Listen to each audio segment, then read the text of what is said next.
Gregory Wagnon, appreciate you coming in. Yeah, thank you so much. Yes. Appreciate this opportunity. So just a kind of brief overview for those of you that are just joining us. Gregory Wagnon here is a former assaultman, a 0351 in the Marine Corps, served from, was it 2006 to 2010. Yeah. You were in 2nd Marine Division. You were in 9th Marines, is that right? 2nd Battalion, 8th Marines. 8th Marines, yeah, 2-8. Yeah. Okay, you were in 2-8. Fox Company. Fox Company, right. Which is the Helo company, right? No, we're not Helo. Not for you guys? Nope. We were Fox Company, and then, we had 1st, 2nd, 3rd, and then weapons platoon, and we were just ground. Just pushing ground pound, yeah. Well, you've had a very interesting life, and I'm looking forward to getting into some of the details of a lot of the experiences that you had. I think that a lot of the things that you've gone through and a lot of the things that you've experienced, both in your personal life and professional life, are things that are going to be valuable to a lot of folks out there. I mean, we've had brief conversations just so that you guys understand. Like, I met Gregory here at the gym, just working out, and like we got to talking, and just like, drawn to folks that look like they've been working real hard, and I just, for some reason, I had a feeling. I was like, "Are you in the military at some point?" And he's like, "Yeah, I was in the Marine Corps, from 2006 to 2010," and I thought, this dude's got some valuable stories. I think that a lot of you guys will probably benefit from them, and I'm grateful that you were able to take the opportunity to come here and do this. I'm glad that this kind of panned out, and I appreciate your time, taking the time out of your Saturday when you could be relaxing to come here. That would be surfing right now. And chat. Surfing, okay. Yeah. It's funny. I know a lot of Marines that like to surf, especially when I was in Hawaii. We had a whole bunch of guys that would just surf on the weekends. A lot of dudes, a lot of infantry dudes. Yeah. Like some of the hardest dudes I've met are just like chill. They're just chill, laid back guys. It is the most relaxing thing. I just got into it this year, and being out, I love the beach. I love being by the water, the sand, just the sun. Yeah.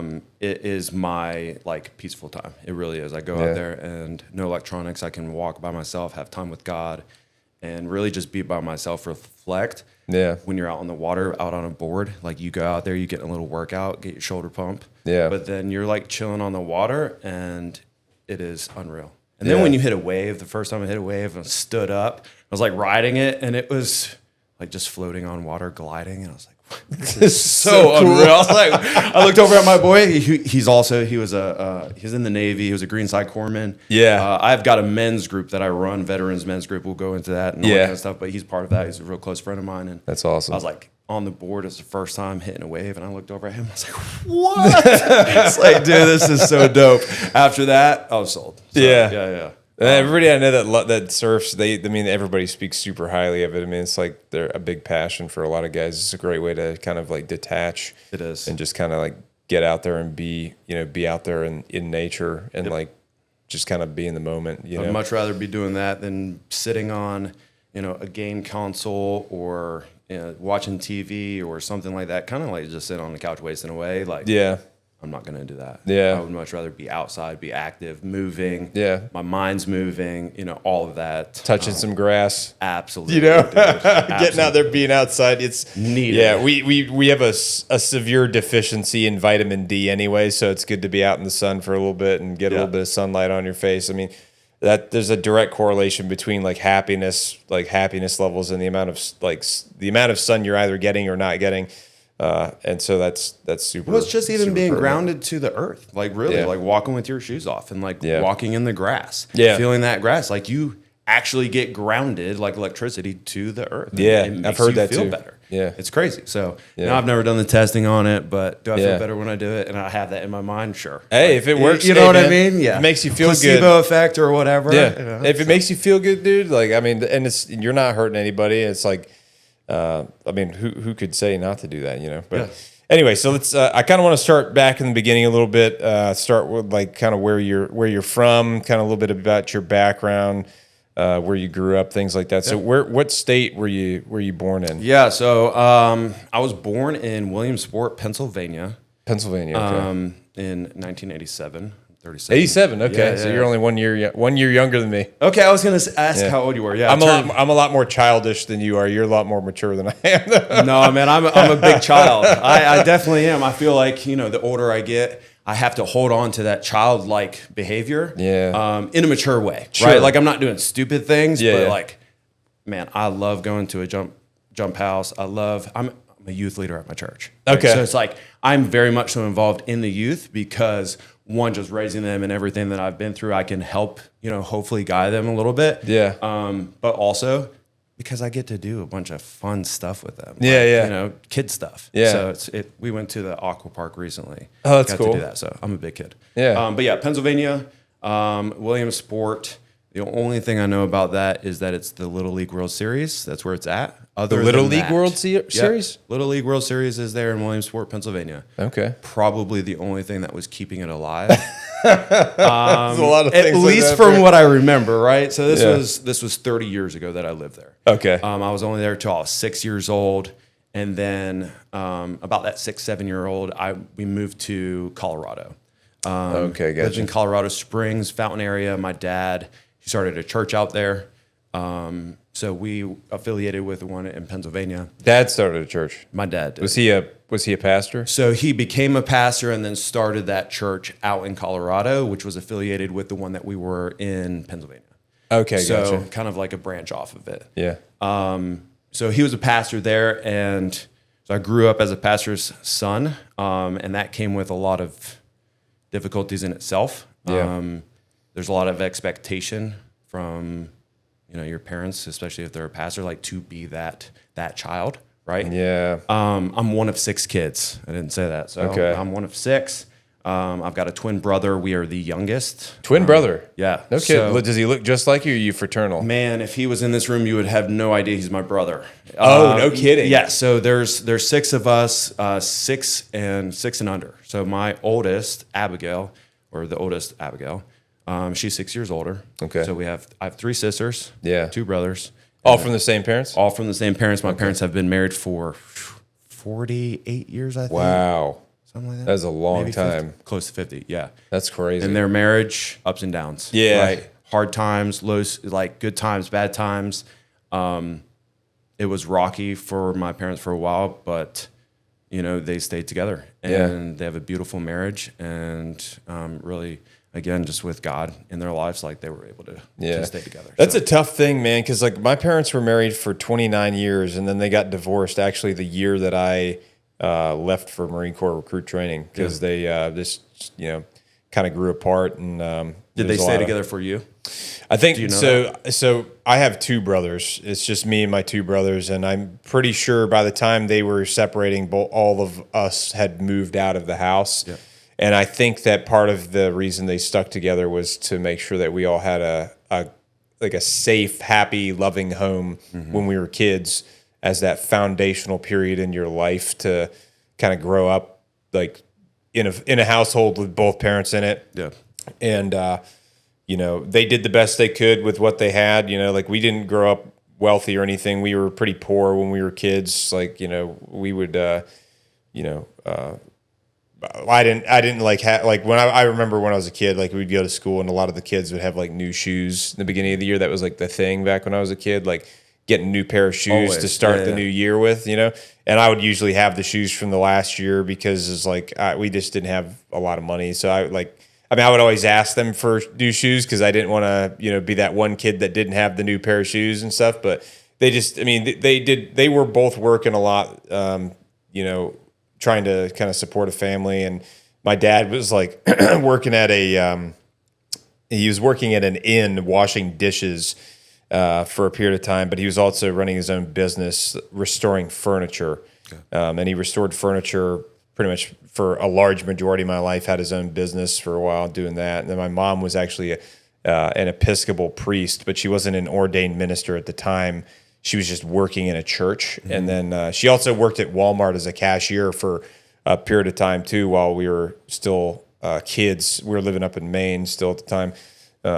And I think they did a good job raising us. They we had a very loving household. They had their ups and downs too. There were some fights here and there. I remember as a kid, like some things got escalated out of control kind of, but there was never any like physical violence or anything like that. It was just like yelling and screaming maybe. And money was always a real big problem for us when I was a kid. That was one of the things they used to fight about a lot, which possibly maybe that had an impact on like my desire to, be in a financially secure position in life later, because I didn't, I saw how much of a negative impact that had on their marriage and relationship and the family dynamics, just because of how hard it can impact a family, like being in a hard up situation financially. Stress. Yeah, it causes a lot of stress, because then you got to figure out how you're going to feed your family, how you're going to pay rent, how you're going to pay bills. You can't necessarily buy your kids all the stuff they want, even though you want to get them everything they want because you want them to be happy and you want them to get all that stuff. But even if you did have the money, it's like, well, okay, is that going to be good for them to get all this stuff for free without earning it, and without, you know what I mean? Yeah, like, there's that fine line of like overly giving and hey, you can have whatever you want, and then there's the hey, this is what is needed, like to get by. Yeah, and it's a tough balancing act, and I mean they did the best they could, and honestly, I don't know the first thing about being a parent because I don't have any kids yet. So I mean, all the stuff I'm saying is just from my personal experience and speculation at this point, really, and from friends of mine who have kids, because most people my age have 2-3 kids, because a lot of cats I know that are, in their late 30s have already had like 2-3 kids by that point. So I'm kind of an outlier in that sense. But I think that's possibly one of the reasons why I've waited to have kids for so long, is because I wanted to get into a financially secure position before I started having kids, because I maybe don't want to have those same fights and arguments with my spouse, because I can't afford to do this, that, and the other, or whatever. So maybe that's part of the reason, or maybe that's part of the reason. I feel like with that though, it's like, I remember like Charles, he's the oldest. He was an unexpected blessing. Yeah. Okay. So I like how you phrase that, an unexpected blessing. Yeah, we were not really trying or prepared or ready financially, anything. Yeah. And we found out that we were having Charles, and it, totally changed our lives. Yeah. But from that, man, I remember going to the, the little doctor's office and confirming that we were pregnant. And, it was like in an instant, I was like, man, I'm going to be a dad. And that totally changed my perspective on everything. Was Charles your first? Charles is my first. Oh, okay, gotcha. He's my oldest. Okay. And it was like, I'm going to be a dad. And then it is like those things like, hey, you want to provide, you want to give, you want to, and being a man, right? Yeah. So like men, for my personal nature, right? Yeah. I'm not going to speak for other men. Yeah. It is natural for me to want to provide and to protect and to be that person that they can come to. My wife, my children, like all that kind of stuff at that time. So it's like you want to do all these things, but you really do the best that you can, and you give what you can at that time, and it is the best as long as you are giving your best. But all of those things that you were talking about being like financially stable, bro, we were not financially stable. We were not even relationally stable. Yeah. So, and it's like, I mean, we were married for a year, came down here from Raleigh, came down here and started our life together. From Raleigh. And so it was, it all worked out. Yeah. And had a great marriage for first year, about a year and a half of Charles being born, and decided to have our second child. Yeah. Because it was great. They're 22 months apart, Charles and Beau. And they're best friends, and that's cool. Yeah, it's awesome. Yeah, me and my brothers are pretty close as well. We play video games together and stuff still, even in our like 30s, which is kind of funny. Yeah. My middle brother's actually expecting his first child, but myself and my youngest brother have not had any kids yet, so that's going to be an interesting change to our dynamic. But we're all still very close. We get together during the holidays and everything like that. Try to spend time with each other whenever we can. Stayed pretty close. We used to fight like cats and dogs when we were younger, of course, because like you're picking on your younger brother or whatever, that's what you do when you're a kid. You fight with your siblings and stuff. It's just kind of the way it ends up going. But that was me like growing up. I'm again one of 6. Yeah. I am the biggest child. So growing up, and actually like growing up, like my dad was talking about like Colorado and him being a pastor. Yeah. Grew up in a Pentecostal church. Okay. Hellfire, brimstone, damnation. Like if you didn't go to our church, you were going to hell. Okay. Is it like kind of like being a Baptist, would you say, or something? Nah, dude, that's kind of what I am now. Okay. I'm kind of more like a non-denominational Baptist church that I go to now, which is Awaken Church. Okay. And definitely not, man. I mean, we preach the word of God. Yeah. And we don't stray from the word of God. We're not ashamed of the word of God. Yeah. But we also preach truth and life and the love of Jesus Christ and really the grace of Jesus. And I'll talk about that with my life, right? Sure, like yeah. We'll go over some of that stuff. But Yeah. growing up in that Pentecostal church and my dad being the pastor, my dad, he was a pastor. He was also a painter, had his own business, trying to provide for his wife and 6 kids. Yeah, which is a lot. That's a steep order, man. And man, we started a church. So it wasn't like we were at a mega church having tons of money come in and all that. Like I remember growing up being poor. Yeah. I remember a lot of rice and beans. Yeah. I used to say this all the time. It's like, like sloppy joes. Yeah. Like we would have sloppy joes without the joe. Oh, so like just kind of remember that. Like what did we use? Like we didn't have like hamburger meat, and it was like, did we put it on rice? Like I kind of remember that, like just like the sloppy joe mix. Yeah, but like didn't have meat, right? So like, damn, I mean, there were definitely times, and like I remember that kind of, but like, did I make that up? I can't remember. Yeah, but we were poor. Yeah, and I remember, even Christmas, like not getting gifts, right? You talking about shoes, bro? The K Swisses back in the day. Yeah. In Colorado, K-Swiss, they were all white. Every year, you try to get your new kicks. Your new. I was not one of the ones that was getting the pure white kicks. Yeah. I was wearing like Everlast shoes from Walmart, bro. Yeah, there you go. We were roughing it, Yeah. So yeah, growing up there and in Colorado, we were there for about 7 years. Okay. My dad. What part of Colorado? It's Colorado Springs, like Fountain. Okay. Really, it was Fountain. Okay. But most people know like Colorado Springs area, kind of base of Pikes Peak. Actually, Gotcha. Fort Collins Army Base is right there in Fountain. Okay. Kind of right across the street from that. Okay. So I had a lot of friends who were military growing up, or their dads and stuff like that. Sure.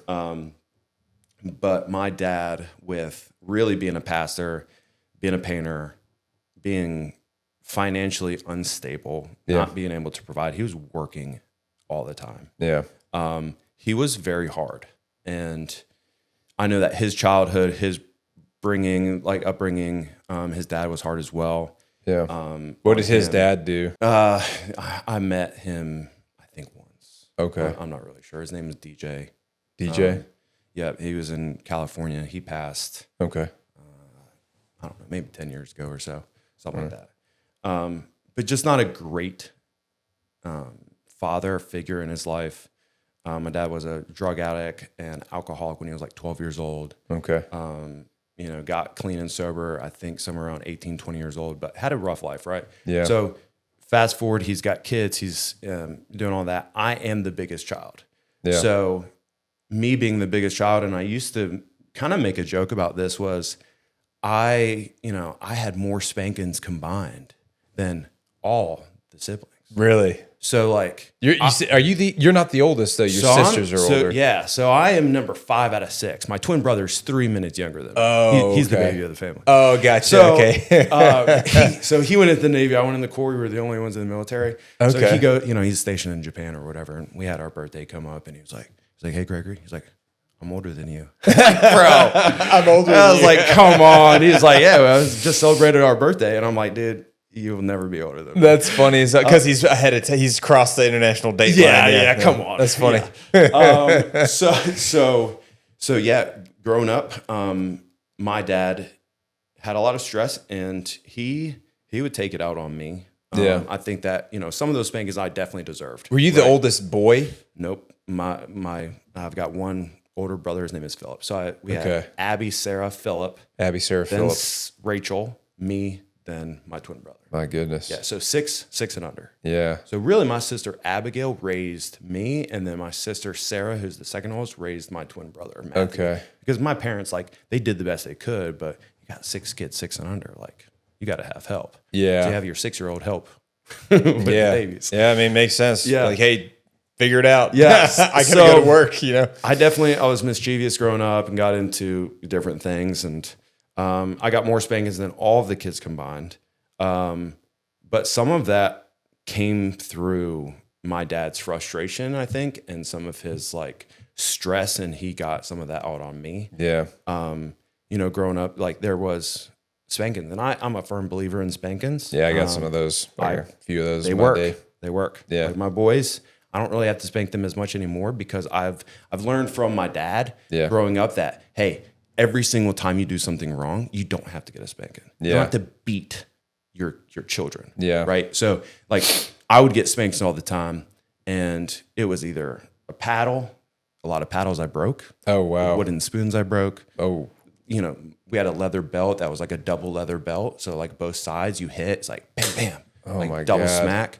I remember, getting beat to the point where I'm on the side of the bed and my dad's spanking me. I say spanking, he was beating me. Yeah. And it was hitting my lower part of my legs, like my hamstring. And I don't know how many hits it was in, like 6 or 8 hits in. And I like crumbled down to the ground and I'm crying. And my mom is standing there and she's watching this. And my dad says, "Boy, I ain't done with you. Get back up." So I get back up on the bed and crying, and he's just wailing on me again. My mom's crying. She left the room. He beat me so hard that like I had to get long johns. They bought me long johns to go to school because if they saw that, it was child abuse. Yeah. So it's like that was part of my upbringing. Yeah. Now, when I was coming up in that, I went to some Pentecostal church, and come to find out there was a lot of stuff that was hidden from the church, from the congregation. It was all family run. It was a lot of sin, they were hiding so much stuff. Yeah. And human beings are flawed, we are. We're all flawed. We're all broken, Yeah. But when you have a platform and you say that you're a Christian and then you use that platform, and, there's a lot of people who I went to church with in Pennsylvania and Colorado and also Virginia, because we lived in Colorado for 6 years while my dad was a pastor there.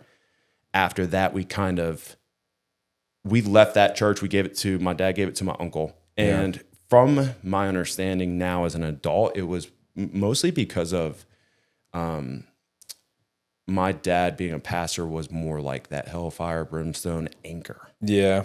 And that anger was, not only in the church, but in his personal life as well. And there was just too much. And so we left that church. We gave it to my uncle, and we moved to Virginia, another church affiliated, all three. Yeah. And helping that church out. That's where I moved to Virginia. I was 13 years old. Okay. And then that's kind of like when, going to middle school and stuff like that. We got out of that church affiliation. We got out of that church, and that was a whole thing with, being shunned by the church. There was a lot of false rumors about my parents, even about, all of us kids. From the one in Colorado or the one in Virginia? From my family in Colorado and the church in Virginia and the church in Pennsylvania, because there's all family related, right? Like so parts of family and hiding sins from family. Yeah. Sexual sins like, molestation of kids. Jesus. Some of the people who are high standards, like apostles or deacons in the church, having completely other families. Like they're doing mission trips, Jesus. right? They're going to spread the good word of God, Yeah. but at the same time, they're going to somebody else's bed. Yeah, there's Right? a lot of stuff like All of that that stuff was happens. hidden. Yeah. And then it came out to us kind of in Virginia is when we found out about that stuff. Like the whole family found out, or you as a kid found out? So the family, because we were trying to get out of that church affiliation, and when we were trying to step back from that church, it was like very apparent that some of these things started getting brought up, and we're like, "Yo, what's going on here?" Yeah. And then kind of all that got brought to light in the last, I would say the last 20 years, right? Yeah. So somewhere around there, 15, 20 years. Yeah. But we got out of that completely. I started to go to a different church. We had 2 different churches in Virginia that I was going to, youth groups. I was very involved. I was a worship leader in youth group. Really had God in my life as a forefront. And even with my upbringing, right? Like I kind of didn't know all that extra stuff until being an adult. So in middle school and then high school, Fellowship of Christian Athletes, very involved in the church. And I was a good kid. Like, I was very tenderhearted. I was sweet. Yeah. I was the one people would come to me and like, hey, Gregory, I got this going on. What's going on? Like, what do you think about this? Just give my opinion. Yeah. I would sit with like different groups of people like Monday through Friday in high school. I would sit with like different groups. So I would like sit with the goths. I would sit with the cheerleaders. I would sit with the jocks, and making friends. And just so that way, it's just who I was, right? Yeah. Like, I love people. Join the Marine Corps. Isn't that a wild thing to do? Like going from being that guy that's like super, kind, empathetic, tenderhearted, compassionate. And it's like, I'm going to join the Marine Corps infantry. Where I get paid to kill bad guys. Yeah. So that was a big change. So I was in, when 9/11 happened, because I graduated in 2006. 2006, yeah. So I would have been, I think 8th grade is when this happened. It was definitely 8th, because I was 9th grade when 9/11 happened for me. Yeah. Yeah, very specifically remember being at like this computer workshop area, working on like the Macs, like the big bubble Macs. Yeah, the big bubble Macs. Macs. All this happened, and we're in Virginia at this time, and some of my friends got directly affected by 9/11 and, with the plane crashing. And you probably had some folks that worked Virginia. in D.C. at the time. Yep. Yeah. Yep. So I knew people directly affected, and then I joined Air Force ROTC in high school. And I kind of had the thought of going into the military at that time. 8th grade, I'm going to join the military. That was when it first kind of sparked. Pretty much, Okay. yeah. And, high school years, I was a great kid, but stuff with my dad growing up, even in high school, man, there was stuff with that, like, because his anger didn't stop in Colorado. Yeah. Right. So, and I was still the biggest child. My dad did tell me one time, he's like, the reason I take everything hardest on you is because you're the biggest child. Yeah. And, I remember one time eating spaghetti, and I had too much spaghetti in my mouth. And he looks over at me, he's like, what are you doing? He's like, you spit that food out. Don't be shoving all that food in your mouth. So I'm like, okay, whatever.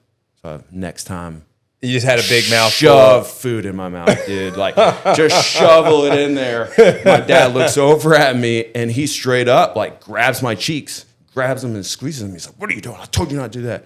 And there's some other stuff said, and I got up. I'm like, man. I was like, and my whole family was there. And I was like, I can't believe that you guys just sit here and let him do this. Like, I remember straight up, I would call my dad out. Like, how can you allow this to happen? Yeah. So that happened, and there was another time when I was in high school. It was like rough times. I was about to go in the Corps. Yeah. Of course, I knew everything. Sure. Senior at this time. Yeah. And hard times with my dad. I was working for him as well. And I was leaving the house. Like, I'm going to pack my stuff up. I'll just leave the house, and that way I don't have to be around him until I go to the Corps. Yeah. As I'm trying to leave the house, he pushes me in my back, I drop all my stuff. I turn around. He's like, I should punch you in the face. And I'm like, come on. Like, let's go. I put my face out there. I said, go ahead and punch me. Yeah. I'm 17 years old at this time, maybe 18. You think a lot of this all stemmed from just like anger issues that he had and stuff like that? I think it did. Yep. And he just did resentment and anger and stress that he internalized financially as well. Like, I mean, all of it. Yeah, stress really does a lot of weird things to people because it like, and I have to catch myself doing this too, because like if I'm very stressed about a bunch of stuff that's going on or things like projects I'm working on, or I'm like, it's like a day-to-day grind thing where I'm like, oh my God, I feel like I'm constantly drowning or falling behind. And if you're in that mental state where you feel like you're drowning all the time, and some people internalize that and turn it into anger and they take it out on other people. And that doesn't mean that they're a bad person. It just means that they're just another flawed human being who's like lost the ability to figure out how they deal with this stuff. And people find different coping mechanisms to deal with stress. And it does make people do a lot of weird things that they would otherwise like, for example, and this is just hypothetical, but like if say, for example, your dad didn't have those financial stressors and like everything was good financially, like I wonder if like his actions would have been the same in those different instances or not. Like it's tough. Like obviously, like it's all speculation, and it's like I don't know, because that's how he grew up. Yeah, his dad was not a huge impact in his life, or not even really a parent. Yeah. You know, so he didn't really know what it was like, how to be a good father necessarily. He had to teach himself. He had a stepdad, Grandpa Bud.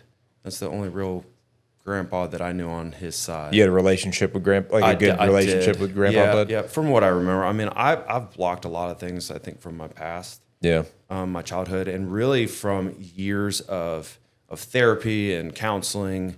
And being sober, I've been able to like reflect on my childhood and my past and like remember more.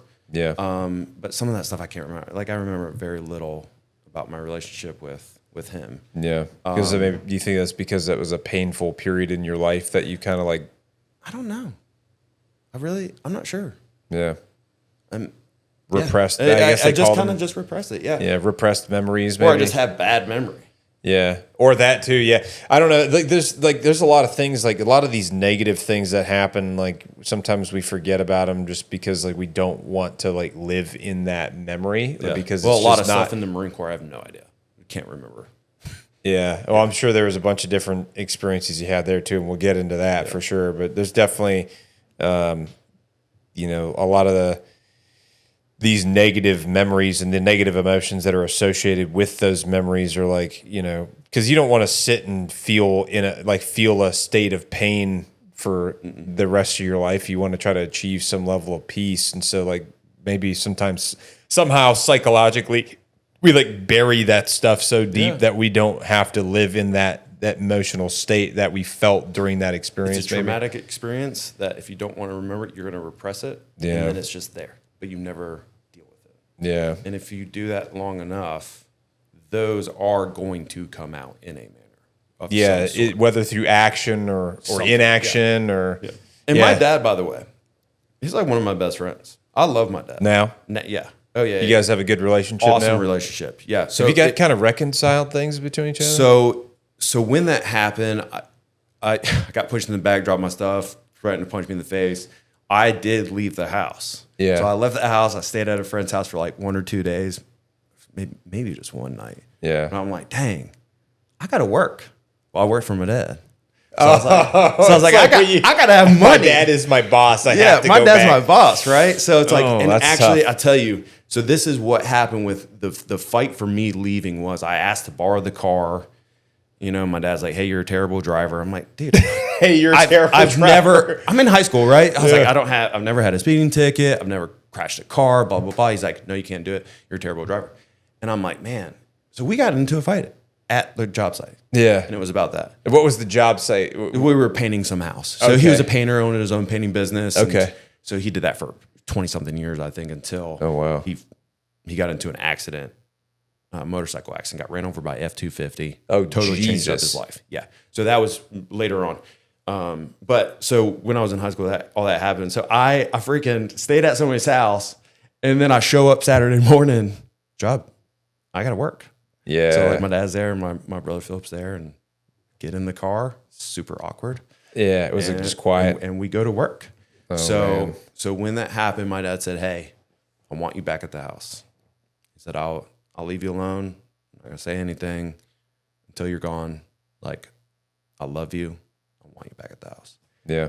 He didn't apologize for anything, but still, like, hey, you are my son, and we don't have that much time. So did that. I remember going to a Toby Keith concert with him. First real, like, event that I ever got to go with my dad. Yeah.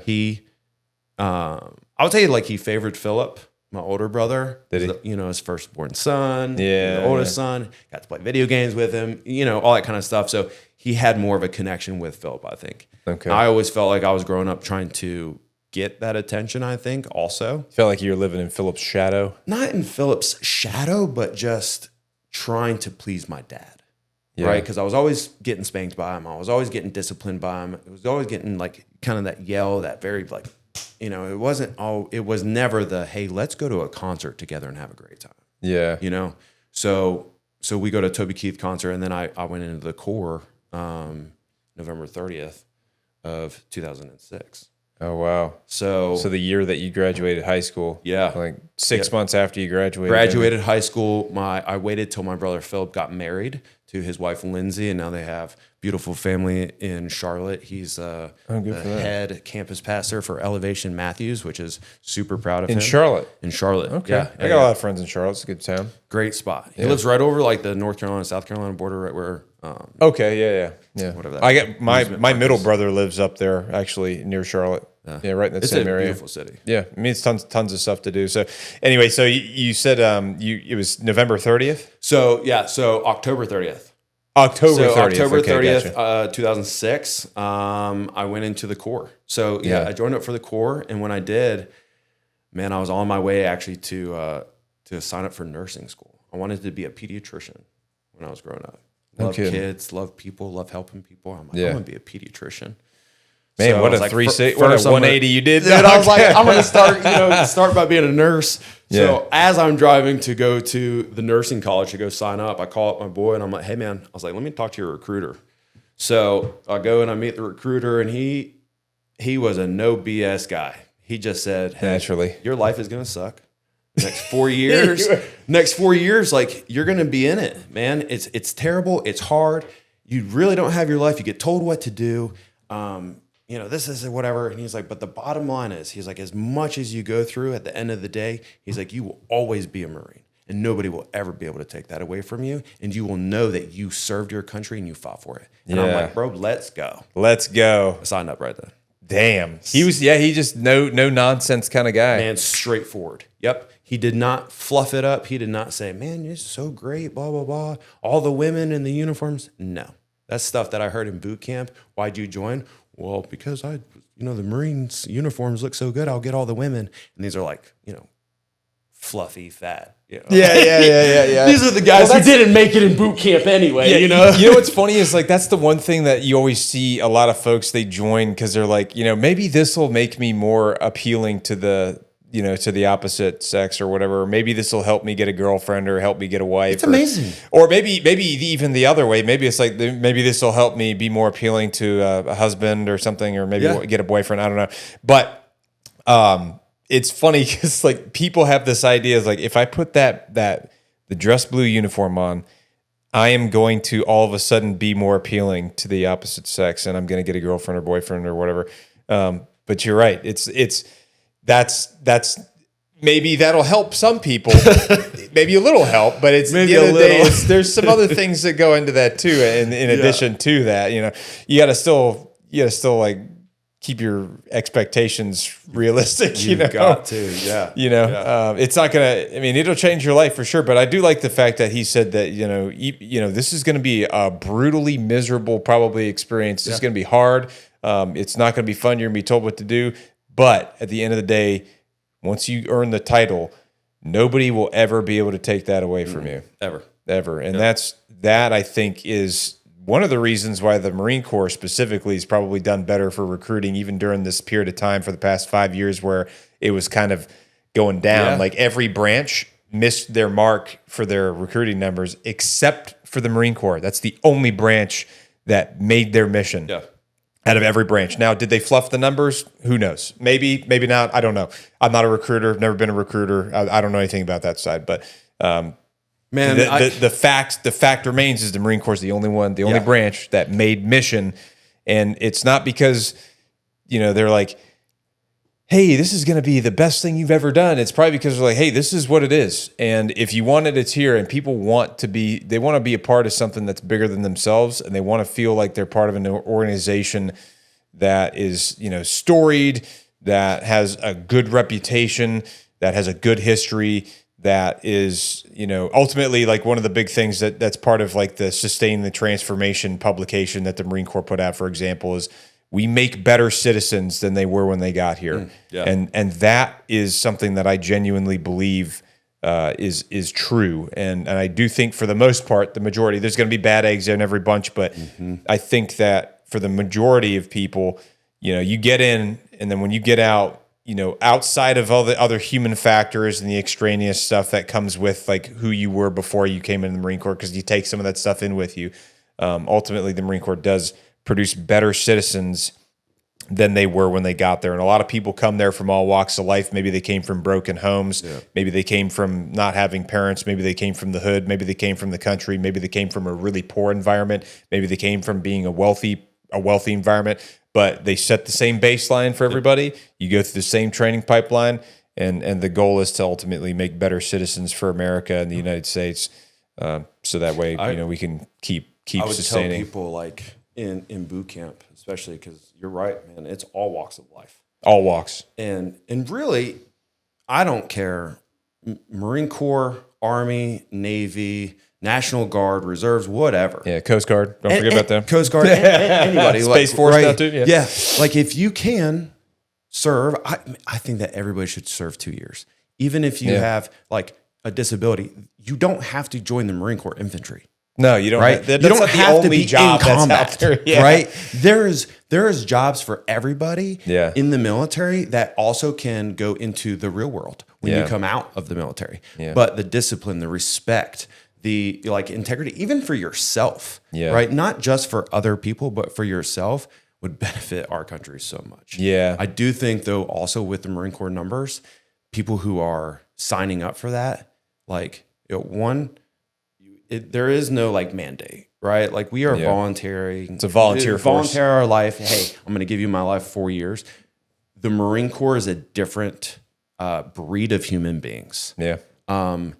We are apart from everybody. I remember when I joined the Corps, they're like, man, why are you joining the Corps? It's like, if I'm going to join the Corps or if I'm going to join the military, I'm going to join the hardest branch, the best branch, which is the Marine Corps. And I'm going to join the infantry. I'm going to fight for my country. Yeah. If I'm going to, that's me actually fighting for my country. Yeah. See, I never experienced combat, but I had the same situation when I went to the recruiters. Like, I am going to go into the infantry. I don't care what other jobs there are. That's just me. Now, did I think about like, hey, how is this transferable to the civilian sector? That wasn't in my mind at all. I was like, I'm going to go into the infantry, and I want to go to combat. I want to help serve and protect the country. I want to, support and defend the Constitution. I want to experience these things because some of the greatest human beings to ever walk the earth did that stuff before us, and I wanted to be able to be a part of that.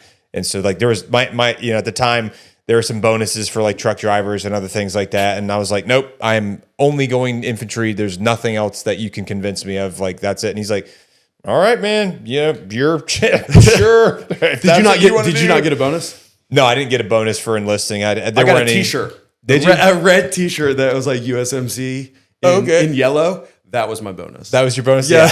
I got a bonus when I re-enlisted because at the time, when you were in the infantry, when you were re-enlisting as a sergeant, you rated a bonus for re-enlisting as a sergeant in the infantry because they were trying to retain a bunch of sergeants to get more squad leaders prepped for the fleet. But then they are also giving some small bonuses for the different various MOSs within the infantry. I don't know if 0311 was qualifying for, but 0352s did, 41s did, machine gunners did.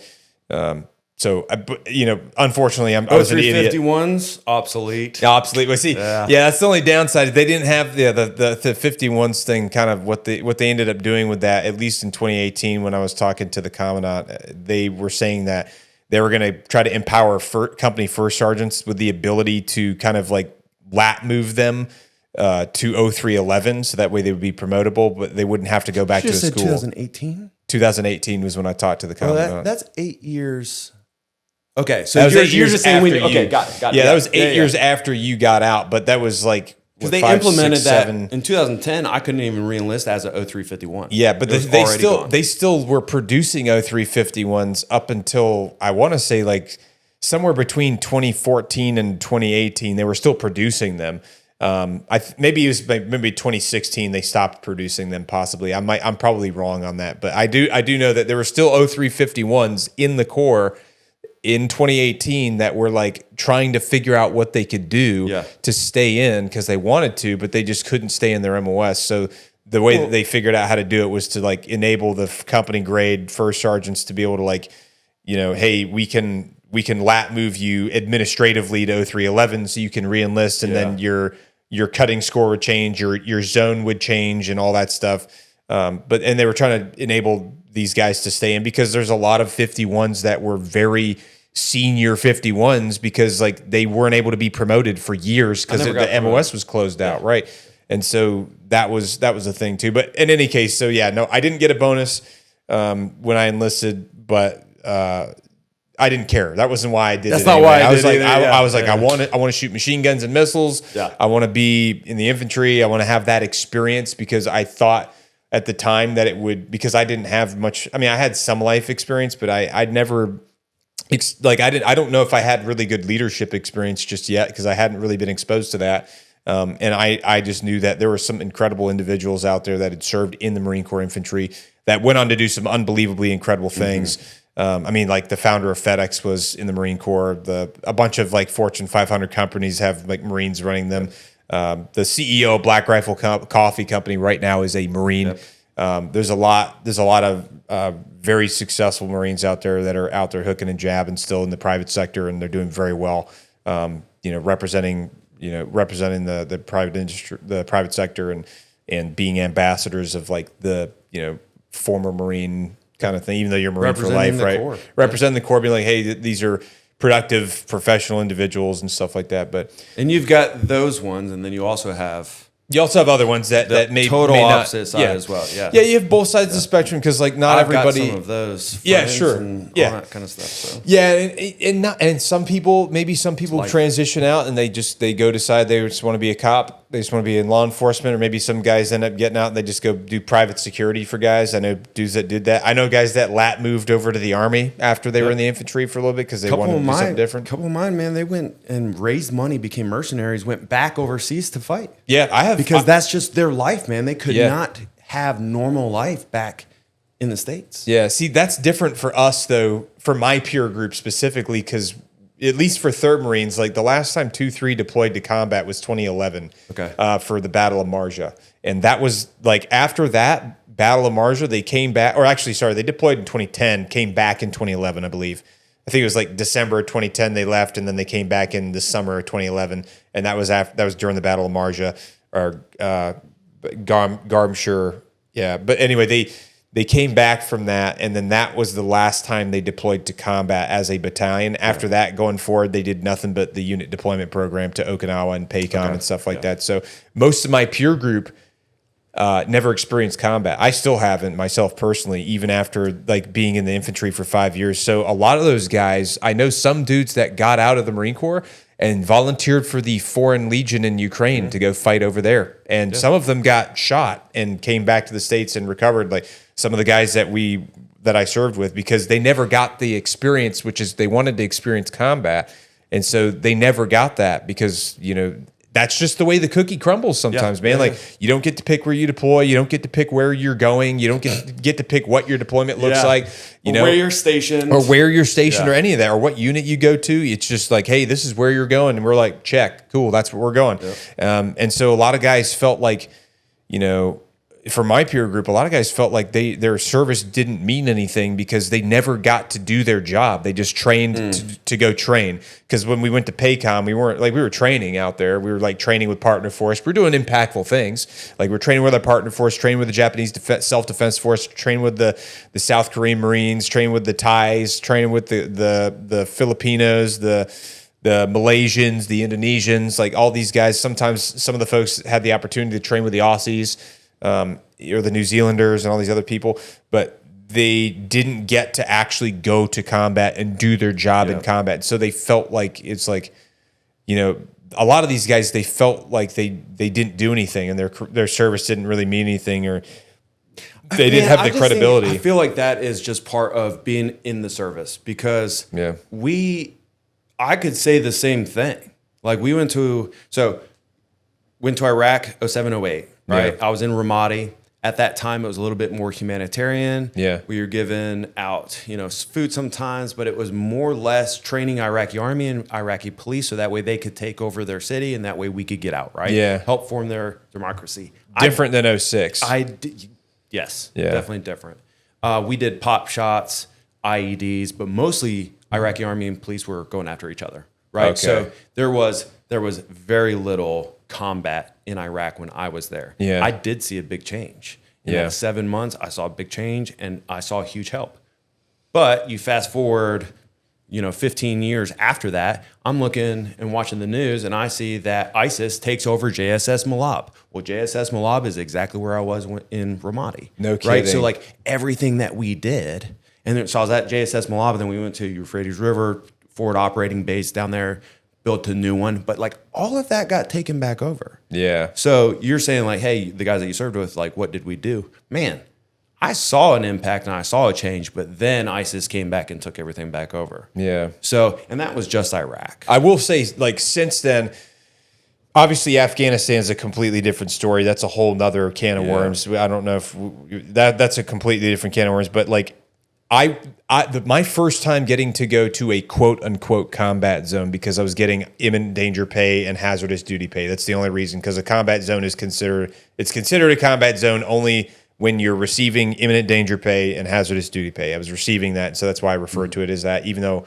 there wasn't any combat going on. Yep. And it's just arbitrary. I still didn't experience combat. But anyway, the first time I got to go to CENTCOM was when I was no longer in the infantry. I wasn't even in the infantry anymore. I was out there on an independent duty assignment, like an individual augment, to the Combined Special Operations Joint Task Force Levant. And what we were doing is partner force development with the Syrians. Specifically, we're focusing on counter ISIS stuff, right? And at the time, we were also very heavily involved in Iraq. And since the resurgence of ISIS happened, we fought back with our partner forces and supporting them. And they've pushed ISIS like out a lot. Like at this point now, it's gotten back to a much better place than it was before.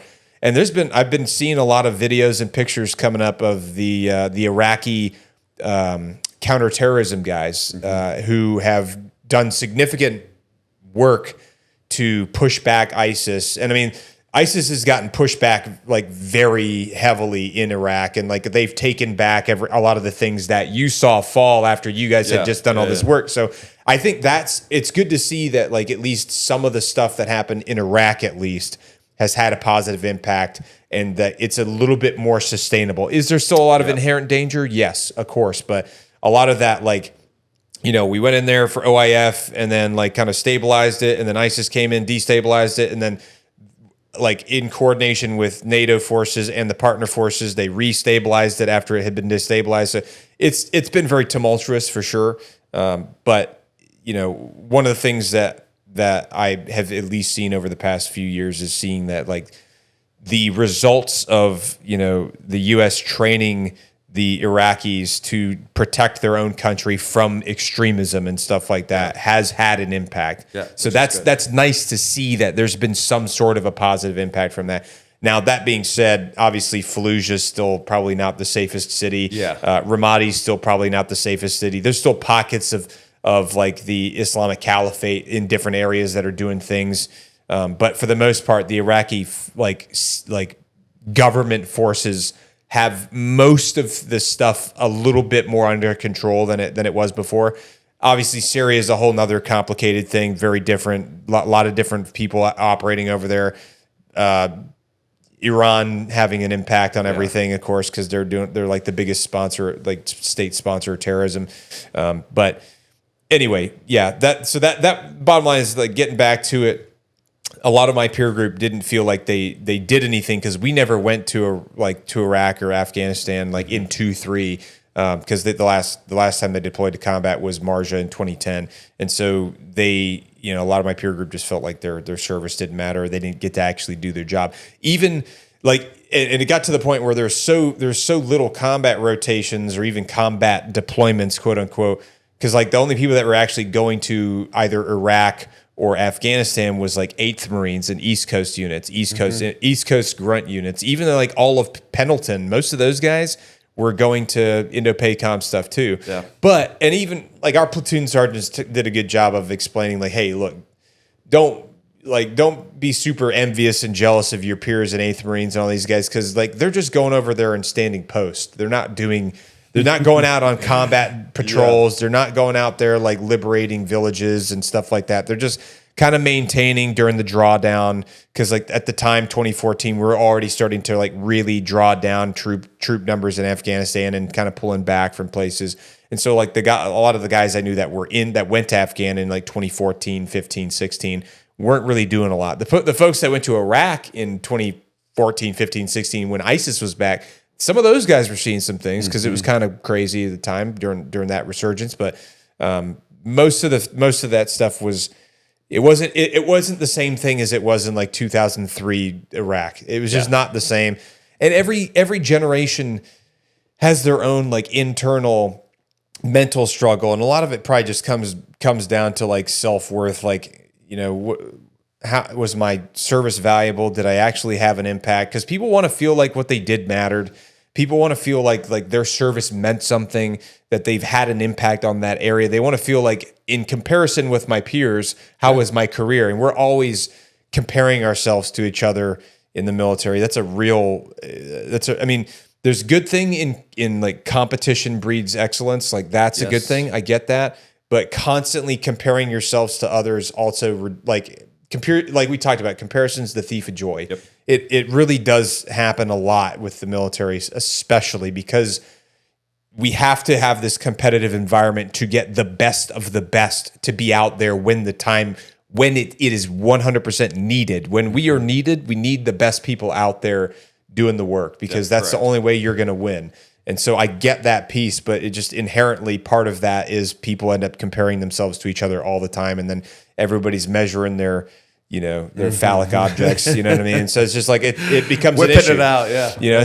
So we have a lot of mental health issues, and that's not one of them. I was talking to a guy the other day, Tyler Gray is his name, and he used to be a Delta Force operator. Guy got injured during the global war on terror, and now he's like full on invested in like veterans' mental health, and like that's a big thing with him now. But he says everything stems back to self-worth. Any issue that you see in the military that has to do with mental health, he said it all leads back to this one main tributary of self-worth. And a lot of that comes from, a lot of your self-worth is determined by the way that you were raised when you were a kid, the things that happened to you when you were in your early developmental years, like whether or not you had your parents, whether or not your parents were married, like what your relationship was like with your family and that kind of stuff. And so, people coming from all walks of life, you're going to have a wide variation of like what people's experiences were prior to the military. And even though we have an indoctrinational period for the pipelines, like you're still bringing some of your baggage with you, because you're going to be like, wherever you go, there you are. You know what I'm saying? You're taking yourself with you, even if like you become a new sailor, Marine, soldier, airman, Coast Guardsman, whatever. And so like, it is kind of what it is. It's kind of the nature of the beast. Now, just because we're never going to reduce the, fatalities as a result of self-injury to zero, just because we're never going to bring that to zero, doesn't mean we shouldn't always continue to try, which we should, and that's the key. As long as we keep attacking it, then it will at least, because it's like a boat that's sinking constantly, but you got a bucket. You can constantly throw water out. You got to keep throwing the water out. Like the water's going to keep coming in. We still got to do our part. You still got to do your part, man. Absolutely. You still got to bail the boat. Yep. You still got to bail out the boat, talk about man. like self-harm and stuff. Like we lost 14 guys in Afghanistan. We lost 1 in Iraq.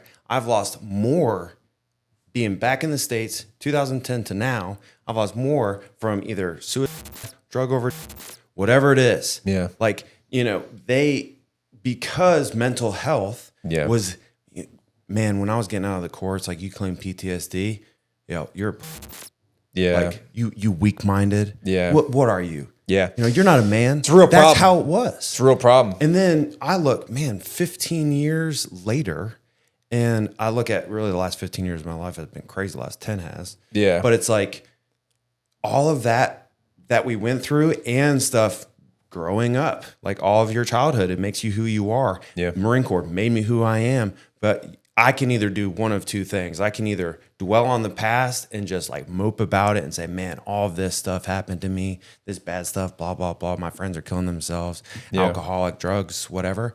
Or I can say, man, I'm going to make a difference and a change, be able to open up about my past experiences. So that way one person can hear it. And if you're struggling with alcohol, man, there's freedom.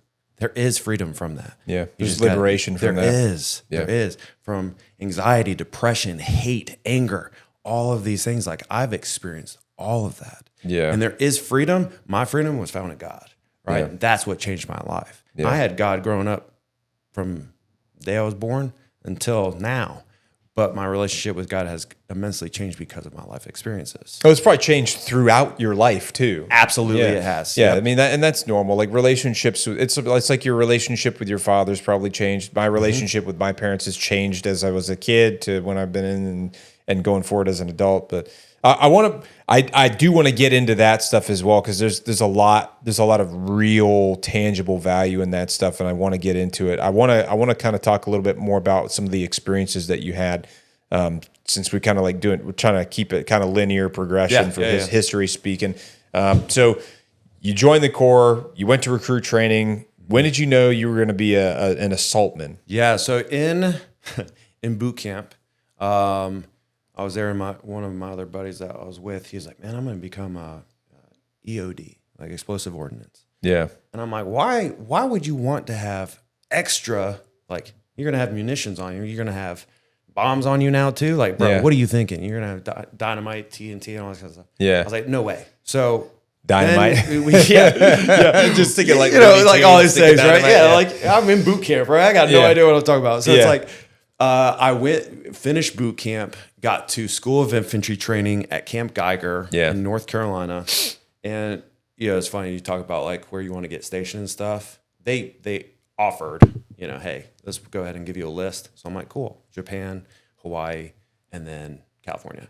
And they're like, yeah, you're going to go to Camp Lejeune, North Carolina. Yeah, you're going to Camp Lejeune. Yeah, so right next door, buddy. Literally right down the road. But in School of Infantry training, I'm there. We're going through that. And it was on one of the classes. They were like, hey, who wants to blow some shit up? Yeah. And I said, absolutely. Absolutely. Like, just raised my head. They're like, yo, you want to shoot rockets and blow stuff up? You want to make some bombs? I'm like, man, that sounds like so much fun. Like, are you good at math? And I'm like, yes, I am. So you good at math? Yeah. Okay. Yeah, so I was like, this is perfect for me. So, well, you got to be good at math when you're putting together C4 and you got your det cord and you're making explosives. Like, you got to know, hey, I need to make sure that this is the right amount or else I'm going to blow us up, right? Okay, Or if I don't use enough, then we're not going to be able to breach the door or whatever we're doing, So that's so cool, man. I missed the fact that we had 51s, man. That was like the 51s are like the big brother to 52s because they came they probably came first, you know. So it's like, okay, so they were like, who wants to do this? And you're like, that's my job. I'm like, let's go. Yep. Okay. So went through School of Infantry, became an assaultman, did all the demolitions training, and then after that went into 2nd Battalion 8th Marines, Fox Company. I was with weapons, so we had 1st, 2nd, 3rd, and weapons platoon, and it's a huge experience in itself. Yeah. Like just being in a barracks with 300 dudes on one side. Oh man. The amount of grappling and fighting and like wrestling, it would be 1st, 2nd, and 3rd versus weapons. Oh, man. So and you were in weapons platoon, right? Yeah, man. Okay. We would just go at it. I remember one time, like, we're doing that, and we'd have hurricane parties and all of this, and we'd just get in fights. And it was like fights, so funny. We're grappling. We're out in the quad and stuff? Oh, yeah. That's so funny. So I remember one time, specifically, we're there, and it's weapons versus 1st, 2nd, and 3rd. And this guy, somehow he got behind me and he's choking me out, right? Yeah, back then, I was naive, and I'm like, I'm going to pass out before I tap out.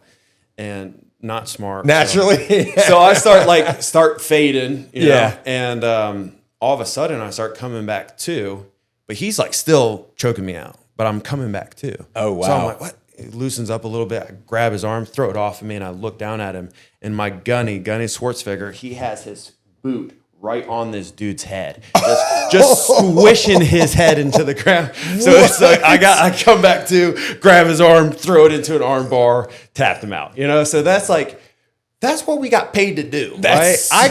crazy. I got paid to work out. I got paid to shoot weapons, make bombs. Yeah, and that's what I did. Right, with just a bunch of dudes. Yeah, and it was awesome. So we did all of our so training. wild. So The lifestyle at that point in time in 2007, 6, Totally different. so much different from the experience that I had even in 2014, 7 years later. You know, like that's because there was just so much different. Like at that time, you were doing constant combat rotations to Afghanistan and to Iraq. So they did Iraq, Afghanistan. We were supposed to go on a MU at some point, but before I got in, they went to Iraq. Yeah. In Fallujah, bad.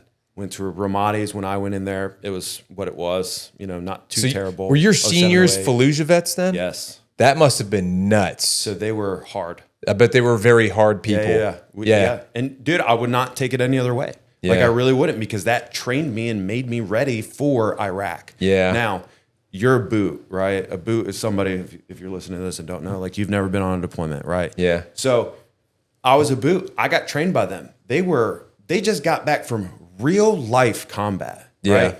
And going through it. So, and then some of the people like two prior, I mean, it was even worse for them. So it's like I had some guys who were getting even out, worse for those who went guys. through real stuff, and training was great. It was hard. Then we got to Iraq. Yeah. You know, and it's like that prepped us for Iraq. But now in Iraq, it was all humanitarian. I became friends with the enemy. I had to train them. You know, I'm on post with an Iraqi army or Iraqi police officer. Was that stressful being on post with guys that were like locals there? For 8 hours, right? So 8 hours, and they had 3-hour rotations. So you're sitting there and you got 3 different people coming that you don't know. Learned that you don't know. You start to know them some or some of them. But yeah, I mean, you're literally becoming friends with the enemy and you can't trust them. Yeah. So it's like at any point, something bad can happen. Was there ever any like insider blue on blue stuff with those guys? So there was one where one of the Iraqi army pulled a knife on one of our guys on post. Yeah. Now, this was not with Fox. Yeah. But pulled a knife, and then that Marine pulled his knife out and killed him. No kidding. Yeah. Yeah. Yeah, see that was the one thing that it's changed so much, because now it's like that stuff doesn't happen anymore because they've weeded out most of the folks that were kind of like doing that. But that, like at that time, At that time it was, hey, are you going to get more money from Iraq, like police or army, or are you going to get more money from ISIS, terrorists? Yeah. So it's like, who's going to pay you Who's more? going to pay you more? That's where my allegiance is, right? Yeah. So they did not care too much. Yeah. Yeah, that was the one thing that I remember hearing from a lot of my friends who deployed in 2007 and 8 timeframe, was that everybody was a lot more paranoid about Iraqi police than they were about the Iraqi army guys. Man, I was on post and the Iraqi police came through, and it's like they have a patrol coming through. I go through the radio. I'm like, it's like 2 a.m. or something. Yeah. I'm like, hey, what's going on? I have no idea about this. And they're like, hey, don't worry about it. They're good.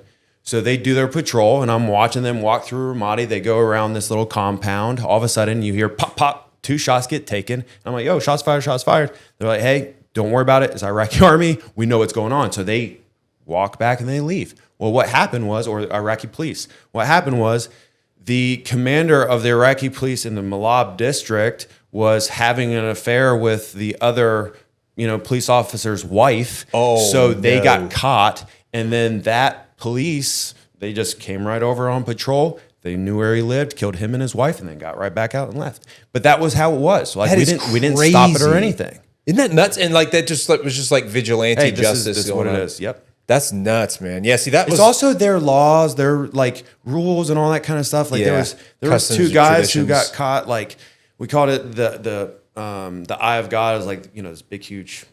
Oh, like the camera. G-Boss. Yeah, we could yeah, see the everything. G-Boss that can see the whole base up everywhere. there. Yes, You So can we zoom had- in on license plates with You that can damn zoom thing. in quite. Yeah, the eye of God. Yeah. So it was a JSS like the Eye of Malab. There was a soccer field right there, and there were 2 men who were having relations or whatever. They got caught and they disappeared. I don't know what happened to them, right? But like Iraqi army or police, they knew what was going on. came and They snatched them up. Yeah, because that's how they live. Yeah. Right? There's a lot of weird stuff like that type of stuff that was happening back in Iraq, even like in the early days too, from what a lot of guys told me.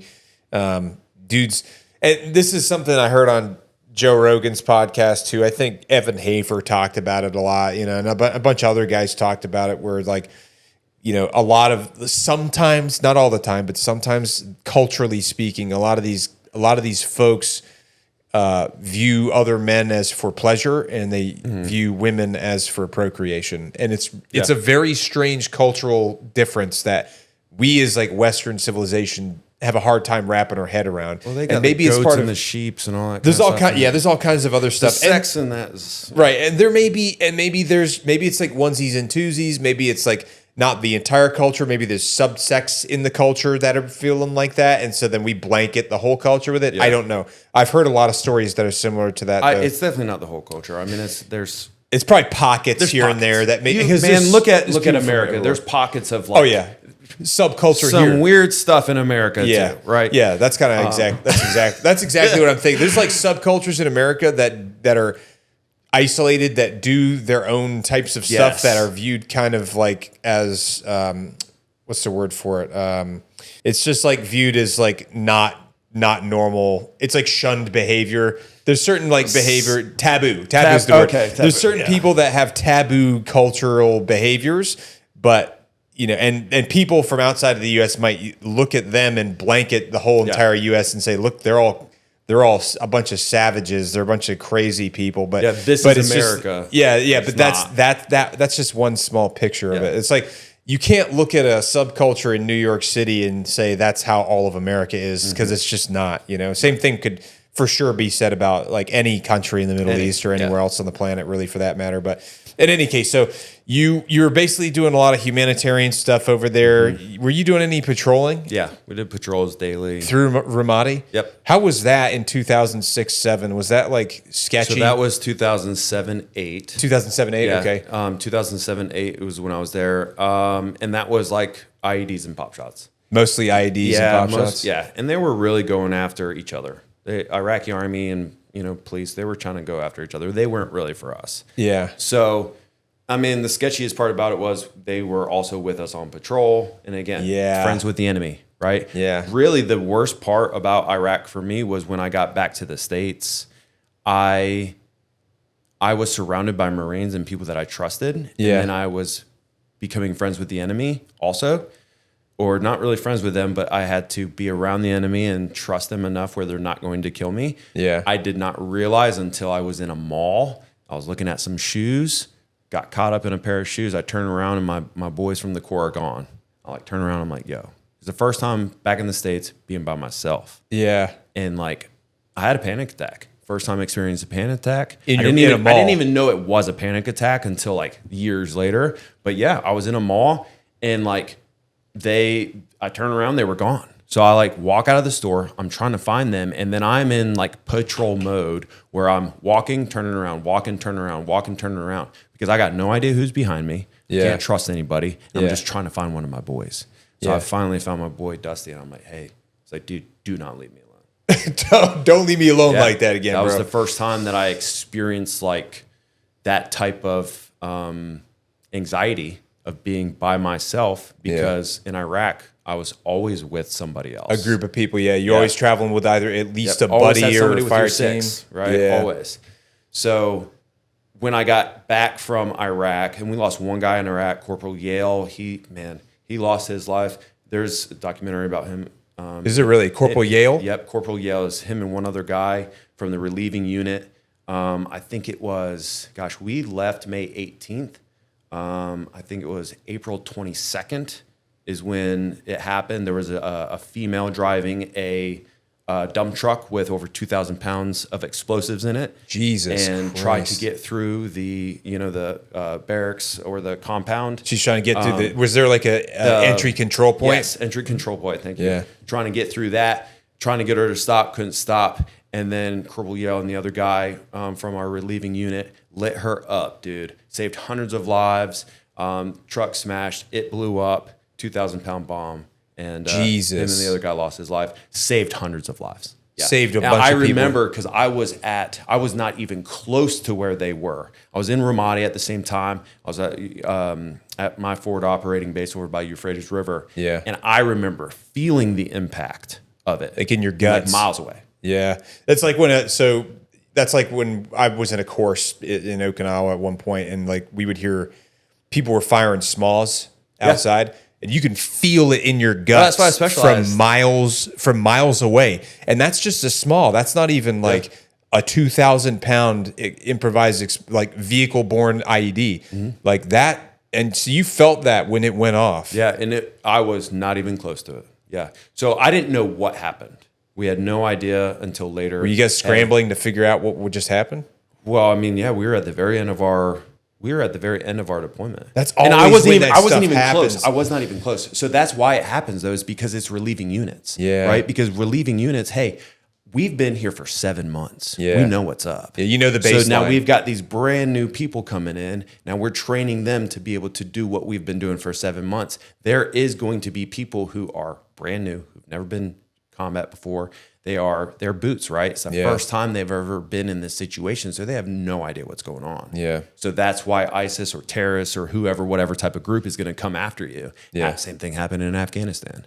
You know, so it's like stuff like that. They know they're super smart. Don't ever underestimate the enemy. Yeah. Like you start doing that and you're dead. Yeah. Straight up. That's one of the that is a very, not, I wouldn't say common story, but that is a trend I've noticed, is that sometimes the most dangerous time, well, it's been described to me that the most dangerous times in combat situations is like when a relieving unit is ripping with the old unit, or the old unit is ripping with a new unit, because like you said, you guys are the people that have been there, haven't established a baseline, so they know what to expect. They kind of know how things are going. They know what to look for.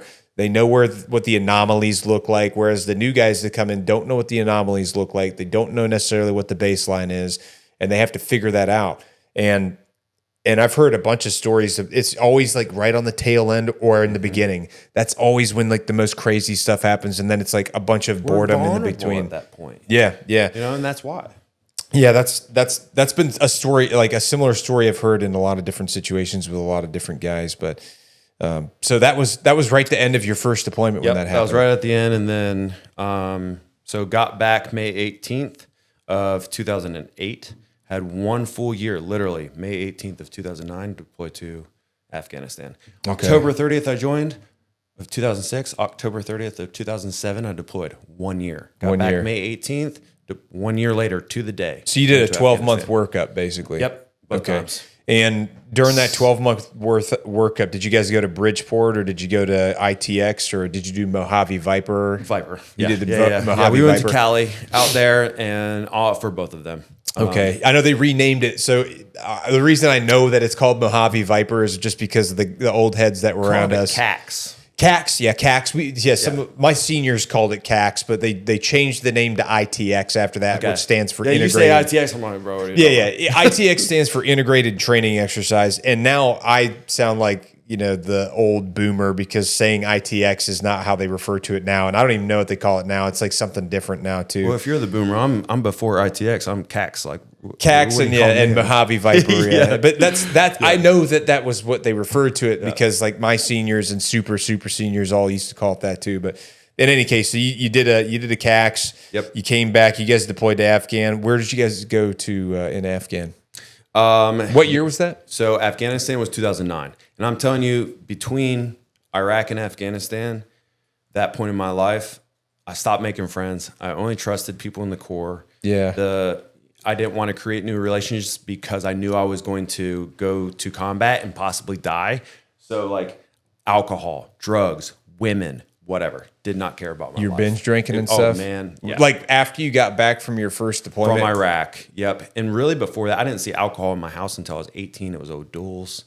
Okay. I got mad at my dad. So like alcohol wasn't very big, but then I got into the Corps. Once I got in the Corps, alcohol was very apparent. It's a big part of the culture we got paid too. to drink. And you work out, you shoot guns, make bombs, and drink. Like, that's the infantry in the Corps. So you drank a lot during that second workup leading up to the next one? Every day. Yep. I mean, we would buy 30 racks of Keystone Lights at the PX Keystone for Lights. $9.99, no tax. 30 racks. And I would drink that like every night. Jesus. Yeah. Were you able to still like PT in the morning? Absolutely. Dude, that's how all you guys were. You wake up, God, man. You're drinking until like 1, 2, 3 in the morning, wake up at like 4:30 formation. Yeah. And then every single day we would run at least 3 miles. My gunny source figure got tired of us showing up drunk on Monday mornings. Tired of you showing up drunk. On Monday mornings, he decided during our buildup, we're going to run 10 miles on Mondays. So we're like, to help us not drink on Saturday night. So Didn't change anything. You just kept doing it. Absolutely not. We still drink just as much, and then we just suffered 10 miles. So it started off with like, PT gear. You got your little yum-yums, your little silkies, whatever you want to call them. Yum-yums. I still wear those, dude. Oh, God. They're so comfortable. Silkies, they're so comfortable, yeah. It had those and like, your PT shirt or whatever in your regular shoes. Then it became, all right, we're going to do that in our boots. So then it was boots and utes. And then at the very end, man, we were running 10 miles and we're fully set up. We've got our flak jacket on. We've got full munitions. We've got everything besides our helmet. Oh my God. And we're running 10 miles on Mondays. With your flak jackets Yeah, on? man. That was like the very end of it. Oh, you were like doing a crawl, walk, run? We built up to that. Yeah. And he probably made you guys a bunch of savages by the end, though. He just really loved to run is what it was. Yeah, probably. Yeah, so it's crazy too. Like I look at it and, I was a child. Yeah. I turned 19 in boot camp. I got out when I was 23 or right before I was 23 years old. Yeah. And like still young. You're 21, 22 when you're doing that. I turned 22 in Afghanistan. No kidding. Yeah. So it's like I'm in combat. So yeah, let's go to Afghanistan. What? So where did you guys deploy to Afghan? So Afghanistan, we went to Helmand Province in Afghanistan. Oh, Helmand Province. Yep. And we were on the like the Snake's Head coming down the river. That was I wrote it down too, but Strike of the Sword, I believe, is the operation that it was. Okay. We got to Afghanistan, Helmand Province. We did the largest. You said something about helo earlier. Yeah, helo. We did the largest helo raid since Vietnam when we were in Afghanistan. Your battalion? Yeah. The largest helo raid since Vietnam. Since Nam. Yeah. So we were there. Crazy. Summer of decision. President Obama. Summer decision, got that, and that's what we did. So we get on these 53s.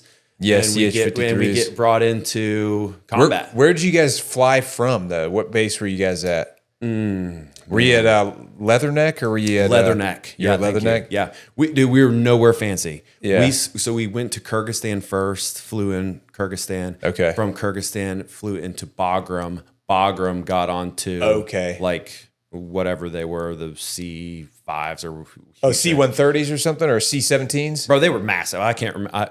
One of them. C5s are the biggest ones, I think. Front and rear can open up. Yeah. Okay, then that's probably the C5 then. Yeah. So you flew from Kyrgyzstan into Bagram because that's the biggest staging area where all the U.S. forces were, and then everyone kind of shoots out to the smaller spots from there. Yep. Okay, so you guys took, and then we went to Leatherneck. Okay, and then Leatherneck, we flew into more of the southern part of Helmand Province. Yeah, and did that helo raid. Man, we were so pumped, so ready. Get on these and. The specific group that I was with, we get there and, bro, there ain't nobody. There ain't nobody. You get off the helicopter, you're not taking rounds or anything? Nothing. We're not taking nothing. So it's just quiet. Like very few people even around. Yeah. There's one big compound and they knew. They knew we were coming, so they left. So we stayed. So we stayed at that compound for probably like 3 weeks, maybe set it up, maybe a month. We were there and we did patrols around that area. Set security up everywhere. Yep, set security up. And then somebody else came and we gave it to them. And then we pushed south. So we legit just started to push south on patrols and move. So we, at the very end, like we moved all the way down to the Pakistan border. Were you guys moving in like MATVs or MRAPs? Or? No, man, we couldn't even take that. We're foot. We're foot traffic. Foot traffic the whole way. We did very little like mounted ops. At one point, we went down to Lakar Bazaar, which was a huge market. Did a huge raid there. Really? Cleared out the whole entire thing. How was that? Dude, the munitions that we found. Yeah, we found all these munitions, tons of drugs. We were trying to blow up freaking heroin with mortar rounds. You're trying to blow up heroin? Somebody decided it was a good idea to go put drugs out in the middle of this field, and then we're going to blow it up with some mortars and shoot. So I specialize in rockets. Then we're shooting rockets. So I have my small, and I'm shoulder fire multi-purpose assault weapon. Yeah. And reload the rockets in the back of it, and I'm shooting rockets at drugs. It's That's like hilarious. It didn't really work. There's dumb people out there that genuinely think that the Marines were like protecting the poppy crops and protecting heroin. I like the fact that you're like, Man. Sherry, no, actually we were shooting rockets. I also at heroin, remember bro. one time, like my freaking officer, like this guy was walking in, he had a bag of black tar hair.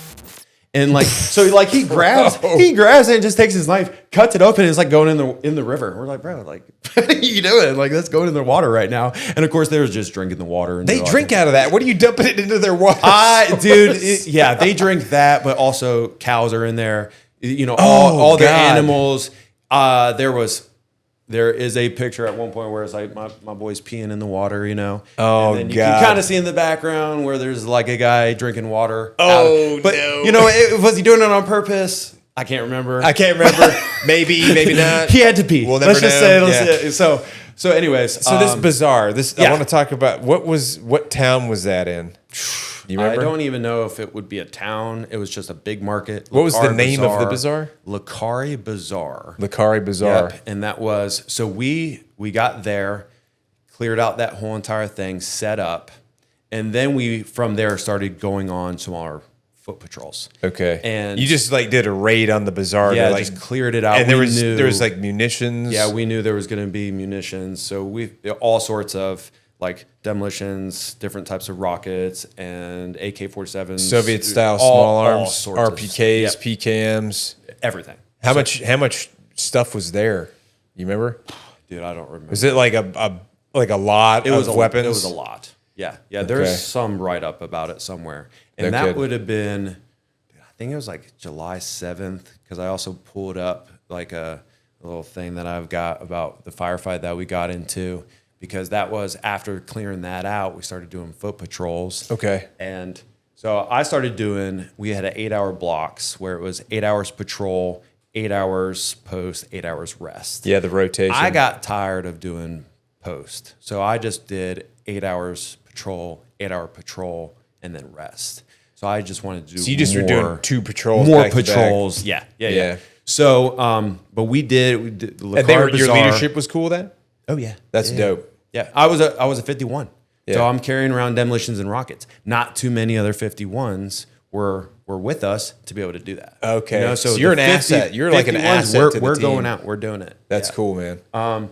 So we start going out on this patrol and left from Lakar Bazaar, and there was 3 different patrols going out. Yeah. And at this time, we did not have females with us at this. We did one with females. Yeah. And got one in- with like the female engagement team. because stuff. they had to like search women. We were not allowed Yeah, to the search women. lioness teams, right? Lioness Yeah, teams, yeah. That's what they called them at the time. So in one of those, we got into a firefight, and I will tell you, one woman down in the corner crying, she wouldn't move. But I also saw that with guys. Yeah, yeah. I saw that Oh, for with sure. dudes who trained for war and then got into combat, and then cowered down and cried because they couldn't move, right? That happened Yeah. with her. But there was also another female with us. Bro, she was straight up like getting it. Was she really? Just after it, yelling, putting down rage, like, let's go. Firing rounds? Yes. Let's go. Yes. So then the only problem with that is we got all through all of that after that firefight, on the patrol back from that firefight, because you get in a firefight, dude, everything is raised. What was right? going on? What initiated that firefight? Was it an ambush? We were just clearing, going through clearing the little towns and clearing, and there was just somebody Were you just there. like in a like the main thoroughfare through that area?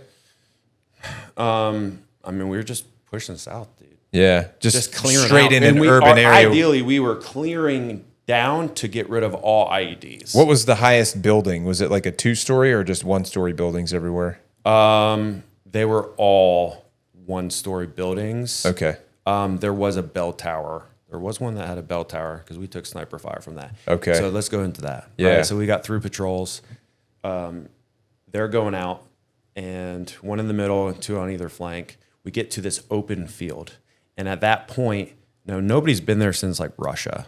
And That or the open field, Brits. nobody's been they're- there and since it's Russia. 600 meters, right? So they're like, hey, right here, like we're going to take fire. Like this 'Cause is it's an an open open field, field. 600 meters. What's growing in that open field? At that time, there wasn't anything. Okay. It was dead crops, dry crops, and they were very smart with their irrigation and all of that. Like they separate it into little blocks and then have the irrigation. They let the water through. It fills them up so that way their crops grow. Yeah. At that time, there was nothing there. It was just dirt. And so we stopped there. And I remember we're already on patrol for like 3 hours long. And It's been a long day by that point. long day. I'm standing there and I see everybody else. We get to this little area where it's like a road behind us, kind of like this little berm behind us with this road. And then there's a little creek right here, creek, whatever you want to call it, water. And we're stopped. We take a little break. And I'm doing like rear security. So I'm looking back and I'm like, all right. I start looking around. Everybody else is sitting down. So I'm like, you know what? Bump this. So I'm going to sit down too. So as soon as I sat down, I hear right over my head. No kidding. Dude, sniper fire came from that bell tower right over my head, smacked into the berm behind me. If I did not sit down at that time, I can almost guarantee that I would have been shot. God was with me at that point. Hey, you need to take a break. Go ahead and sit down. So I did. Sat down. Bro. Shot came right over, snapped over our head. Sergeant comes over. He's like, who the F just ND'd? Negligent disfire. He had no idea what happened. Somebody thought somebody ND'd. He thought that happened. So as soon as he comes over, he yells that or whatever. And this is all happened like this, right? Yeah. So he's yelling, machine gun fire right over it. Brrrah, start getting machine gun fire. All right, contact. Yeah, nobody ND'd. We're Right taking there. contact, Yep. There's a tree line, 600 meters. Now we've got 3 different patrols that are going out, both flanks and the middle. So what do we start doing? Where we start moving, fire and move. Yeah. And I'm telling you, it was like I get like goosebumps right now. Just thinking and about it's because it was like an orchestra. You put together that many people who have been trained to perfection. Yeah. Marines are trained for war. Yeah. And during that time, I mean, it was cover and move, cover and move. I remember getting behind the berm because that little berm was behind us, wherever it pop over the berm, putting down some fire. And I look over at my boy. I'm like, yo, cover me. I got to pee, you know? Yeah. So I take a knee. I pee because your adrenaline's rushing like crazy. Yeah. Light up a cigarette, start putting down range. He does With the a same cigarette thing. in your mouth? Yeah, oh, yeah, dude. So he does that, and we see the bell tower. Bell tower's there. I know that I took contact from that bell tower. Yeah. My rocket system only goes 500 meters, but You can aim a little high. Aim a little high, shot the bell tower. Did you really? Yes, dude. You shot the bell tower. We cleared it, got the clear fire. Hey, backblast area all secure. Rocket. Boom, shot that rocket. Yeah, dude. And when you get that T, rocket, boom, that's when you fire it. You shot that, and then it was fire move. And I'm telling you, it was just perfect cover. We were covering, move, cover, move, cover, move. Sweet. And all 3 of us just pushing towards this. Then, all of a sudden, start healing some helos. Yeah. So we're like, ooh, cavalry's coming. Yeah. Bro, I turn around and got a Huey and a Cobra. So they come through, freaking Cobra comes by, shoots 2 rockets.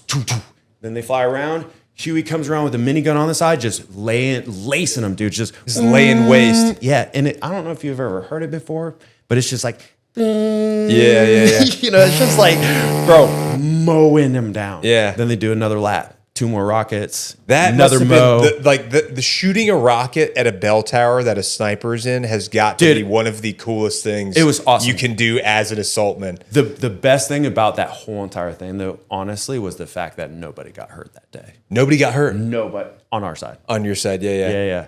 I think they helos confirmed 6, 7 of their guys. Yeah. Dude, I remember also looking at my ACOG and I was like putting down range or whatever, and I was tracking this guy. He's running. All of a sudden, doop, falls down. I'm like, dang, somebody else got him. I'm telling you, any assaultman or anybody out there that's shot a Carl Gustav or an AT-4 or anything, hearing that story about we were taking sniper fire from a bell tower and you got to shoot a SMAW at it. Do I know if he was in it? I don't know if he was in it. But you hit the bell tower. But I still hit it. Yeah, and it was outside of your max effective range, which is even cooler because that's a skill. Being able to just adapt on the fly. Okay, look, this thing is at 600 meters. My max effective range is 500 meters. Okay, so we're just gonna aim a little bit higher, and then it's gonna drop, boom, right down into it. It hit, and then you're just fire and move that. Dude, that's what a story. It was awesome. Yeah. Then after that firefight, so we clear out. It was interesting because we were not allowed to go any further. We were about halfway in the field, and then we got told to move back. Oh, they told you to so move we back. didn't even get to clear the rest of it. After all fire was done, they weren't at us anymore. We had the helos come through, mow them down. We were blowing them up, whatever. Yeah. All fire stopped. We got told to turn around. And I'm not 100% sure if it's because of how close we were to Pakistan or what. Yeah. But we were that far south. That was really, So we turn back around. We go back to Lakar Bazaar. Just had a crazy day. Patrol, firefight. Take off my stuff. As soon as I lay down, you pass out instantly because it's like all that adrenaline's gone. Yeah, you just lay down and then instantly machine gun fire again. Get right back up, throw my stuff back on. We're laying down. There's another compound over there that we're taking fire from. So I pop a corner and I'm going to shoot the rocket again. I did shoot the rocket. But it was high. It was high. Oh no! And I think that it like bounced off the top or like skid the top of the building. So like had a great shot before, you know. And like the second one's like much closer. I think it was probably like 250 meters away. But I just didn't adjust my sights properly because it's like so fast. Yeah, well, you were just like, but it blew up behind. So hopefully, you know, it had some kind of an impact. Yeah, but that's like, I mean, because I can imagine like you're like in the moment, you were just passed out from being going all day. And then you woke right back up to like a firefight, and you're like, "Oh crap, we got to go right now."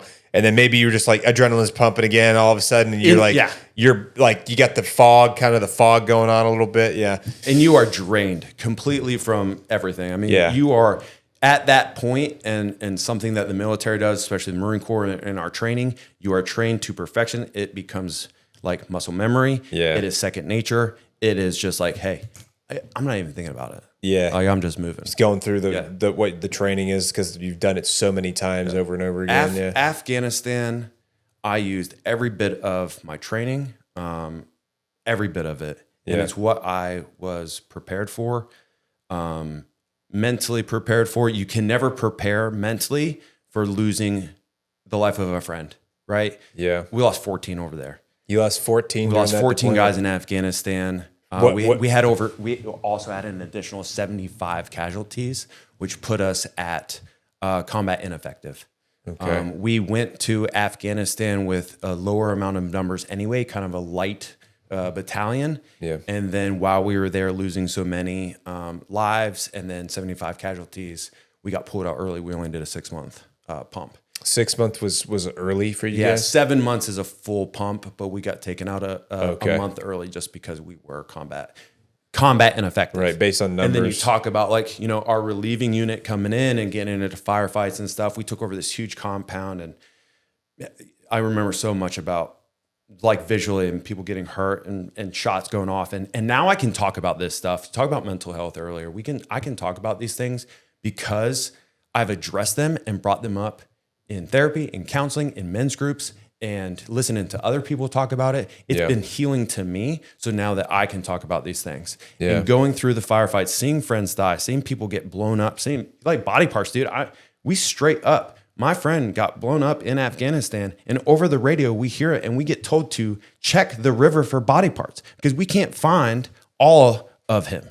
Right. Jesus. So it's like, and now I didn't see him get blown up, but I'm searching river for body parts. Bro, I'm 21 years old. 21 years old. Yeah. That's a lot for a 21-year-old. I remember in Afghanistan also going on a patrol and an IED blows up, right in front of me. My boy right in front of you is on top of it, instantly getting covered in dirt, right? At this point, I can't see anything. It's all dust. Yeah. Right. Yo, call medic. Get medic in here right now. Get medic. Call medic. So I'm going in there and I start trying to find him, and I find Morales. He's there. I'm like, Morales, bro, are you okay? And sorry, just hit this. I'm like, are you okay? And he didn't say anything, and like literally just saw him get like thrown in the air by this IED. Yeah. And then completely covered. And so I'm like, bro, are you good? You good? So eventually he kind of wakes up a little bit and pats his chest, pats his arm. He's like, yeah, I'm good. I'm like, all right, cool, you're good.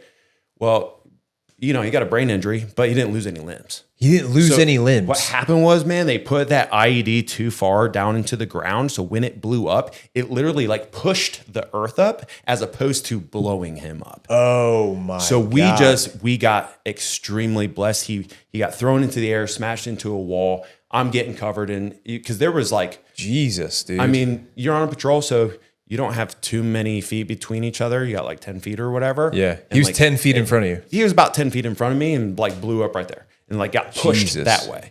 So That was probably and that was pretty one of them. terrifying when that happened. When that thing went off, like what was going through your head? Man, just make sure that he's good. Get medic in here. Like, hey, he's got to be okay. Yeah. That's it. Because Yeah. in war and in Afghanistan, I was not there to fight for their Afghani people. Yeah. Like, I was not. I was there because of the people beside me. Yeah. I decided to serve my country. I said that I was going to fight for my country.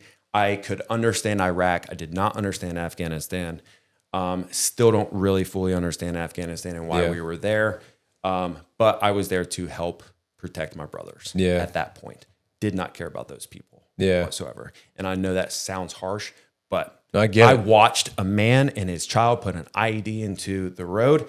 Even though that child was probably about 8 years old, I got declined the shot to take because I would have killed both of them. Yeah. It would have been nice and easy. Take the shot, put a 203 round, blow them up, blow up the IED, and that's it, right? Well, we got declined the shot because that's the casualty. Yeah. Child, right? Yeah. 8 or 9 year old, I don't care. You're still learning how to become a terrorist. Yeah. I teach my boys. I've got 2 kids, 7 and 9 years old. I teach them every single day. What I do, they are watching me. Yeah. So even if I'm not specifically teaching them and telling them what to do, they're watching me and they're learning from me. Yeah. That man was teaching his child how to put an IED into the ground to kill other people. Yeah. Right? Next day convoy comes. Hey, we know there's an IED here. Yeah. We didn't have EOD with us. So, hey, we know explosive ordnance. We know this IED's here. Go ahead and clear it out prior. So EOD comes through. We've got a convoy coming, actually. Yeah. They were mounted. They were coming through. And IED blew up. They got that one. They knew. They detonated or whatever. Well, that was daisy chain. Bam, bam, bam. Hit down. As soon as that daisy chain happened, got into another firefight. Immediately. That's you want to always talk what about they do. MRAPs? They're built out of armor, right? They're supposed to be indestructible. Yeah. I've got a picture of one because a dude popped a corner with an RPG, shot the RPG straight through the front windshield. You talking about, what is that, 8 inches of glass? Shot an RPG through the front straight windshield. through that windshield. And then, so we heard over the radio that this was going to happen, right? So the driver is not ever supposed to leave. Well, driver, they pop out. The only person in that MRAP was the turret gunner. That turret gunner got messed up. RPG comes in because they hopped out. RPG comes in, blows up on the inside. Now you got all the munitions from the inside. Bro, it's going off like RPG popcorn. blew up on the inside of the It came on the MRAP. inside. Yep. It went straight through that front windshield. Oh my God. So then dude. everything on the inside of that's caught on fire. Yeah. And now it's Including going off. the gunner. It's going off like popcorn Yeah. inside of that. Rounds flying Yep. everywhere. So that gunner, he did survive. Did he? He did survive. He definitely lost some legs. Yep. But other than that, at least he survived. It's miraculous He survived that he from survived there. from getting like literally an RPG going through Yeah. the truck. I didn't know that the RPG had penetrating power like that. Dude, I've got a picture of it. It's crazy. And That's the thing nuts. is, like, so that same little area we were talking about, like relieving units. So relieving unit comes, the helo, and I can't remember if it was north, south, east, west, or whatever. Yeah. We're just gonna say they came in from the north, right? Yeah. They come in, they land. We've got our relieving unit comes out of the helo. Our guys load up in the helo. Then you egress back to the north. Yeah. Should. Yeah. Well, one of these pilots decided to egress, come up and go to the south. So now instead of coming fire from the Circle north, around. Yep, goes around the compound, circles around to get around it. When he does that, guy pops the corner. I wish I still had the video of it, but one of our officers, he was a butter bar boot lieutenant, thought he knew everything because he was a lieutenant. He went to college and decided that he knew better than everybody. Yeah. Took the M4 from my buddy who was on post to do security to the south. Well, that bird flies up, goes to the south, RPG. Dude pops a corner, shoots an RPG at the bird. When this happens, lieutenant ducks down. He hid. He ducked down. He ducked down. When he because- saw the RPG. Yes, dude. Instead of taking fire of that dude, he hid because he knew that like RPG was getting shot at us.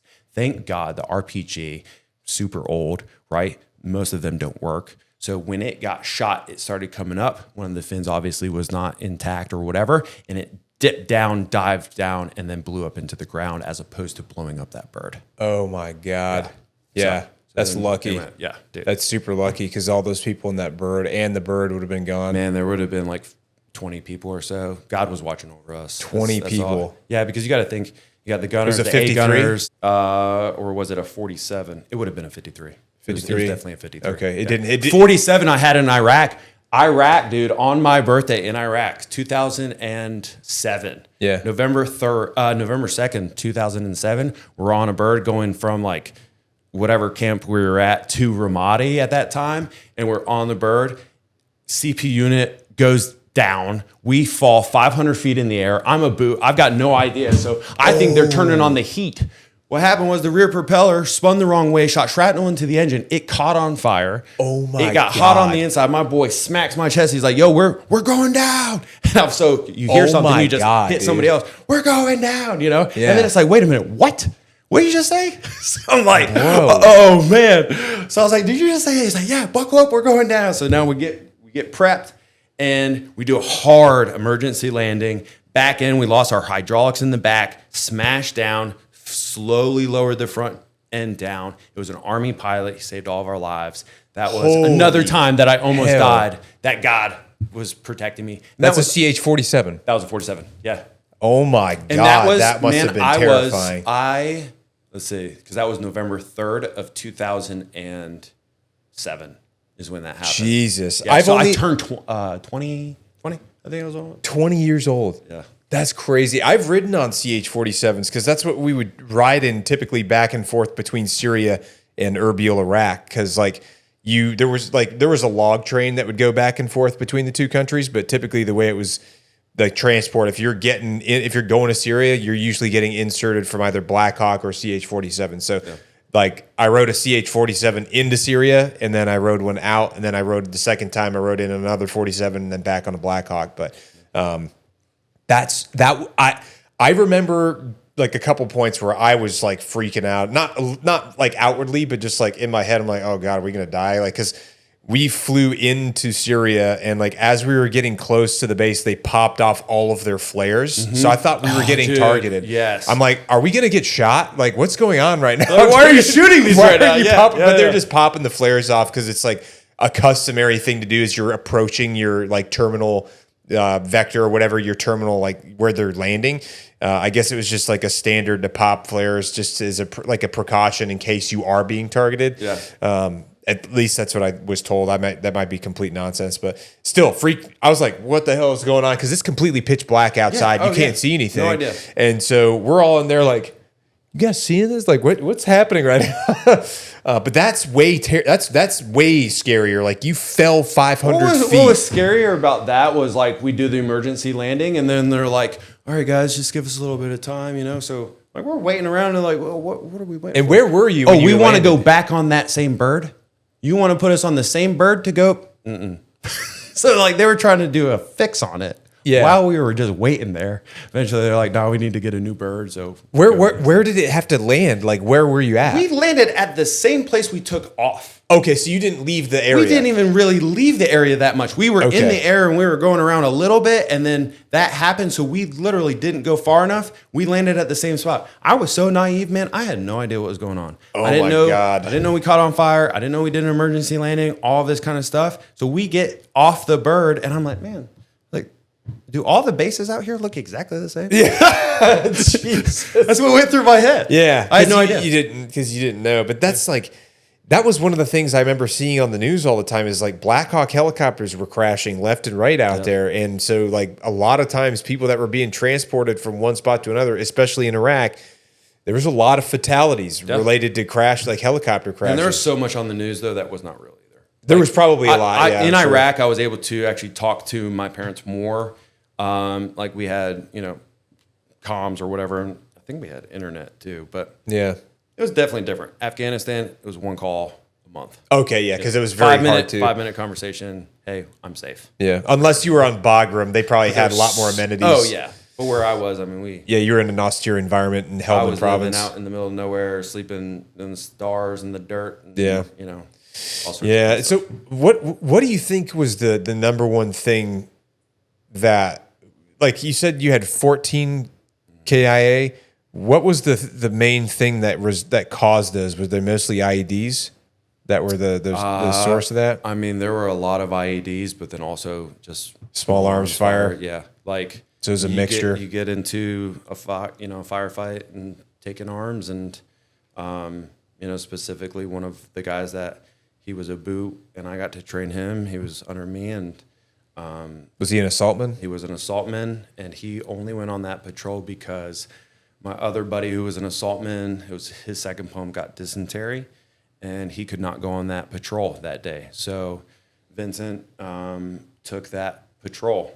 During that patrol, got into a firefight in the prone position. He got shot kind of up in his upper chest, went all the way through his body and out his stomach. Jesus. And, he got medevaced out, but he ultimately lost his life. Yeah. So there was that, a couple other of my buddies getting blown up, losing legs, and getting flown to Germany. And then from Germany, actually my one Ramstein? friend, I think so. Yeah. And then from there get to Texas. While he's on that way, he got an infection and lost both of his legs. But in Afghanistan, when he got blown up, corpsman froze. He couldn't do anything. And my other buddy, Paulie, comes over, tourniquet, saved his life. Yeah. And, now he lives with that as well. And he got, I think, a Bronze Star for that. But he lives with that because he's like, man, I did this thing and it was a shitty situation that I had to save his life. Yeah. But I'm getting rewarded for this. And so that was hard on him. Yeah, I've had IEDs, small arms, like all sorts of stuff. I know a lot of guys that got Bronze Stars with V's that felt guilty about it and didn't want to wear it for a long time because they felt like they didn't deserve it.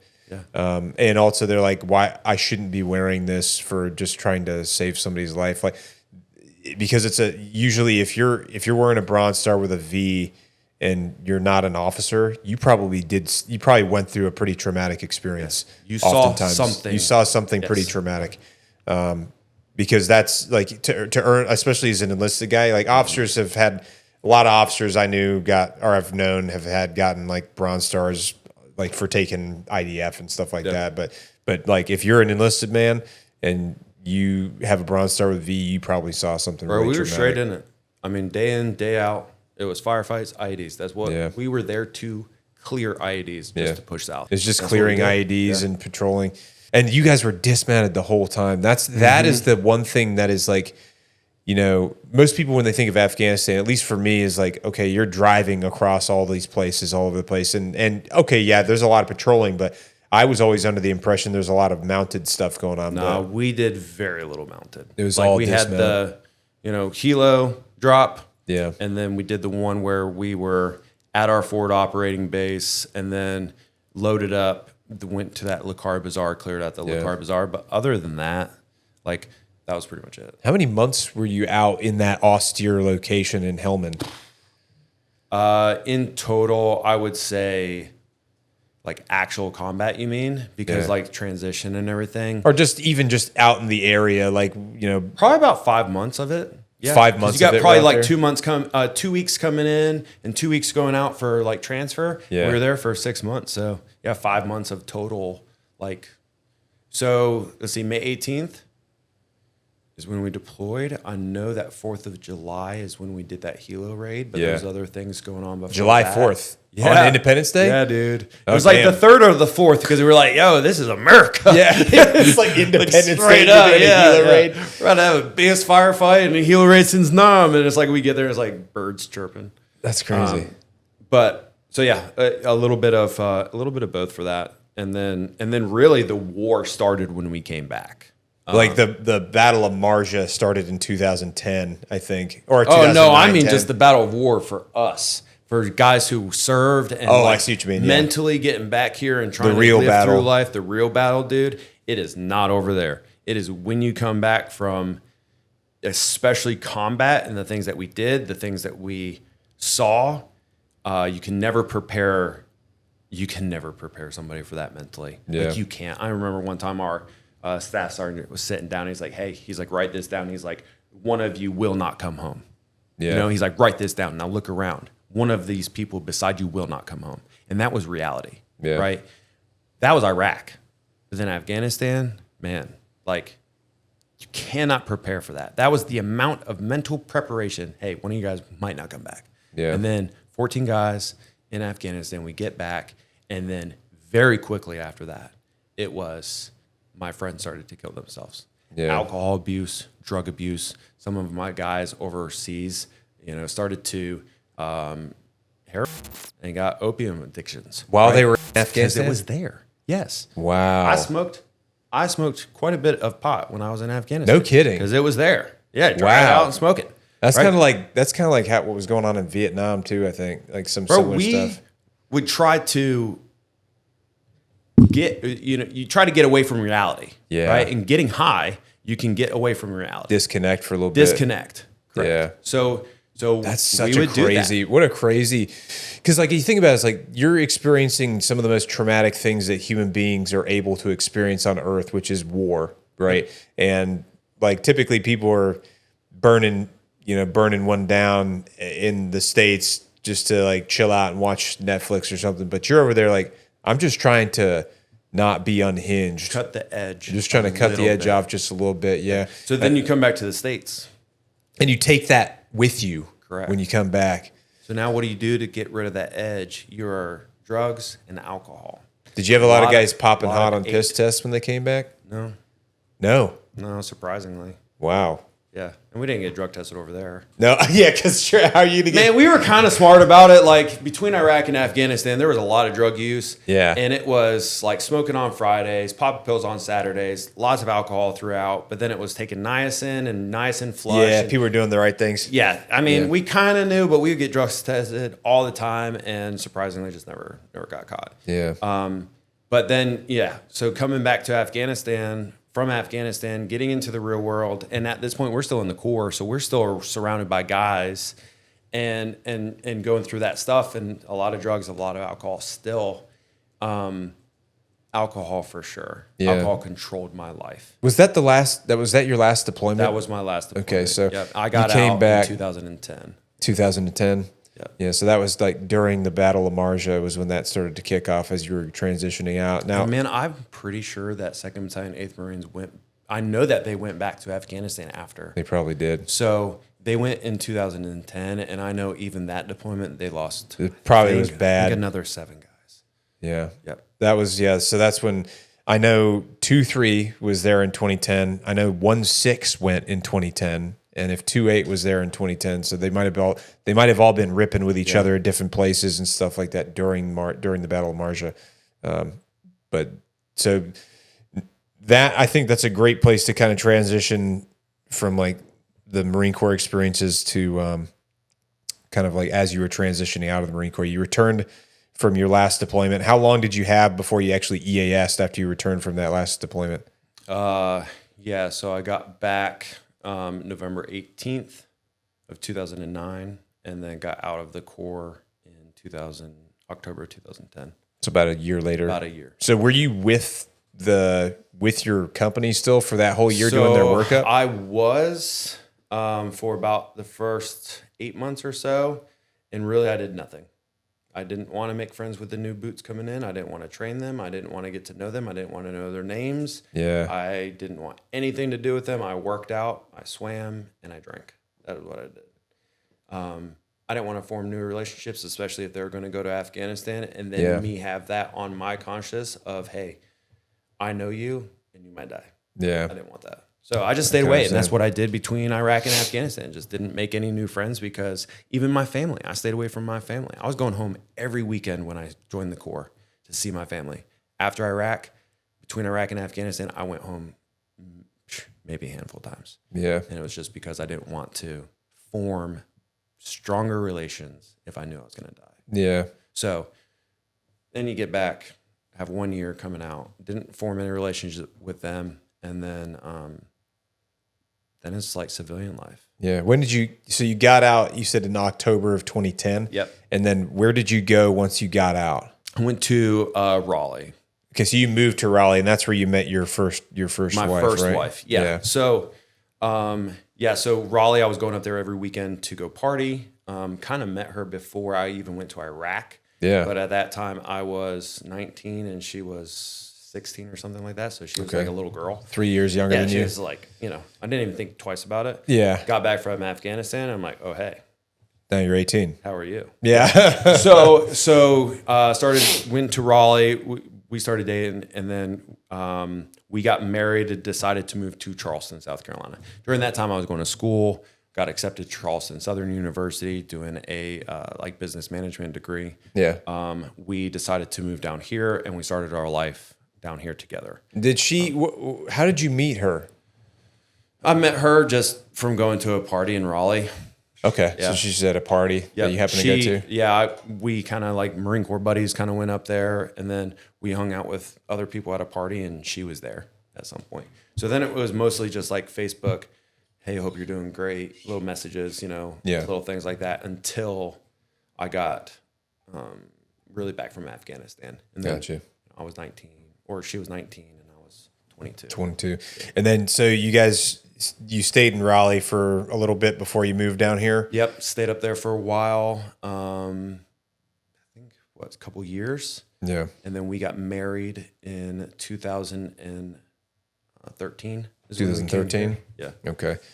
And I know you were describing some of the previous conversations we've had that you guys kind of had a rough, there's some rough periods and things. Yeah. That so stuff experienced. with my first wife. We moved down here. We didn't know anybody, started our relationship. We were together for 4 years prior to that. Yeah. But being married and living in a new city was new for both of us. And I think there was some resentment bringing her. She was born and raised in Raleigh, and I brought her down here, you know, so we agreed upon it, but still, her friends, her family was up there. So, during that first year was very rough for us. I was in the restaurant business, and, she had a degree, and she was working, I think at that time can't remember what she was doing. What were you doing in the restaurant business? Serving tables. So waiting tables? Yeah. So I was like I went that from must have been Applebee's weird. to the Marine Corps, back to Applebee's serving tables, to fine dining in Raleigh while I was in school. Fine dining? Then I came down here, fine dining.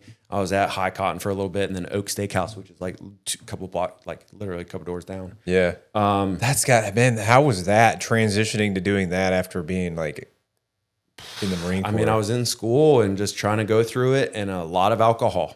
You drank right? a lot? I was drinking. Yeah, I drank a lot. Yeah. Alcohol controlled me. Like, I cannot say that enough. Yeah. Like, for people out there who are wondering or suffering with alcohol abuse or think you might have an issue, like, it was a problem. It was a problem permeated in my life. It was a problem before so during that transition period, at one point I was living in Raleigh. I was living with a buddy who had survivor's remorse of the guy Vincent, who went on the patrol, and, he got killed that day. He thought that he should have been there and he should have died instead. So your buddy that had dysentery? Yes. Had So I was living with survivor's him outside of the Corps. He's survivor's remorse. Man, I'm telling you, when I lived with him, there was a ton of alcohol and drugs, because we didn't get drug tested anymore, but mostly alcohol. Yeah. And then I'm going to school and I'm trying to have this relationship. I lose, she was just my girlfriend at the time, or fiance. She gave me back the ring. And then I got sober for about 7 months, got moved out of that place because I couldn't be surrounded by alcohol and drugs anymore. Yeah. So I stepped away from that relationship, got back with my first wife. And, we got re-engaged and married or whatever. Yeah. But I gave up alcohol for her, not for me, right? Because I was losing everything. So I'm like, man, I just got to grasp onto something. Yeah. So I did. I gave up alcohol and did that, and really gave my life to Christ at that time as well. And my life has never been the same since. Yeah. But it's definitely had my hard times, and really the last 10 years have been more impactful in my life than being in the Marine Corps. What was, I know, so you had some rough patches. I know you said that you had gotten back into going to church on a regular basis. Yep. You'd given up alcohol during your first marriage. You had quit alcohol already. So 7 months, and then we got married. We came down here, and then it was like, oh yeah, I'll just have one or two. So we started went drinking 7 again. months sober to 1 or 2. Yep, 7 months sober, mostly so that way I could get her back. Yeah. Right? Then I got her back. We got engaged again, and then we got married. And maybe in that time I was drinking it as well, but like we decided it was okay that I could have like limits, right? 1 or 2. Yeah. Well, then my limit for 1 or 2 was I'm going to push my ABV as high as possible. So I would look at a beer list and I'm like, 13%, cool, I'm going to have one of those. Oh, that one's 14%, cool, I'm going to have one of those. Yeah. So I would push that limit to try to get that buzz. Yeah. And then the 2 became a 3 and 3 became a 6 and so forth. And just so I started escalated. drinking again. That became an issue with our relationship. I was in, restaurant business. She was working the day, I was working at night. We had Charles, our oldest, unexpected blessing. He came about, and then I got into automotive. I couldn't go to school. I couldn't finish school because they didn't have night classes at that time or online. I was in the restaurant business, got out of that so I could spend time with my family. Well, that happened, and then I started working 60, 70-hour weeks, going up the career chain. In sales. I was on the sales floor for about a little over a year. Then I got promoted to finance and sales manager for Mercedes-Benz. And then doing that for a while. Then I was a finance manager, sales manager, then Infinity sales manager, Alfa Romeo, Maserati. I was pursuing career and money and title and 60, 70 hours a week doing that. Also alcohol. And when I got home, I didn't want to really talk to anybody.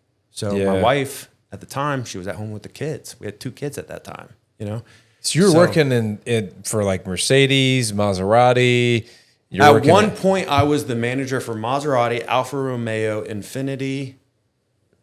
I think that was it at that time. Down here? Just those 3, yeah. Down on Savannah Highway. Interesting. So, and then I got out of that. Then I was I ran the Somerville Sprinter van plant up there, or not the plant, but the dealership. Yeah. And then after that, I got out of that because I was not spending enough time with, during that time I got divorced. So my first wife, she's the kid. Who you had 2 children with. 2 children with. Yeah. That I would say was more like a traditional divorce. I pursued a career, I pursued money. I did not put God first, and I did not put her first. We just fell apart. Yeah. And differences and stepped away from each other. Eventually it was like, we were living together more like roommates than we were spouses, and no intimacy, the last year and a half relationship, there was no intimacy.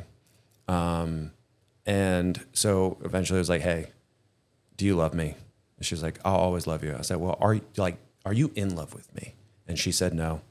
And I said, okay, we need to get a divorce. And at that time, my boys were like 2 and 5.5-ish, something like that, I think. Yeah. And we decided to do that because I grew up in a family house where my mom and dad, and they're still married, still very intimate. My dad would still smack my mom on the butt, pinch her butt or whatever, call her beautiful, and just build her up and love on her. And that's what I grew up with. Yeah. Even though I saw a different side of my dad, to me, I grew up with my dad loving and respecting my mom. Yeah. And I want my kids to grow up that way too. So we decided, hey, we're going to get a divorce, separation. South Carolina, you need to be separated for 1 full year before you start any relations with anybody else. But because we didn't have any relations with each other, we decided, hey, we're going to get separated. We're going to be able to date whoever we want.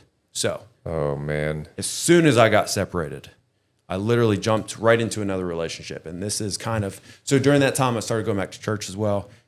Getting, again, kind of my road with God has been up and down a lot. Yeah. And he's always been there throughout everything. He's always been with me, but I didn't pursue him in a manner where he was actively in my life. Yeah. So I was making the decisions in my life. I thought that this was the decision that God wanted and what he had made for us.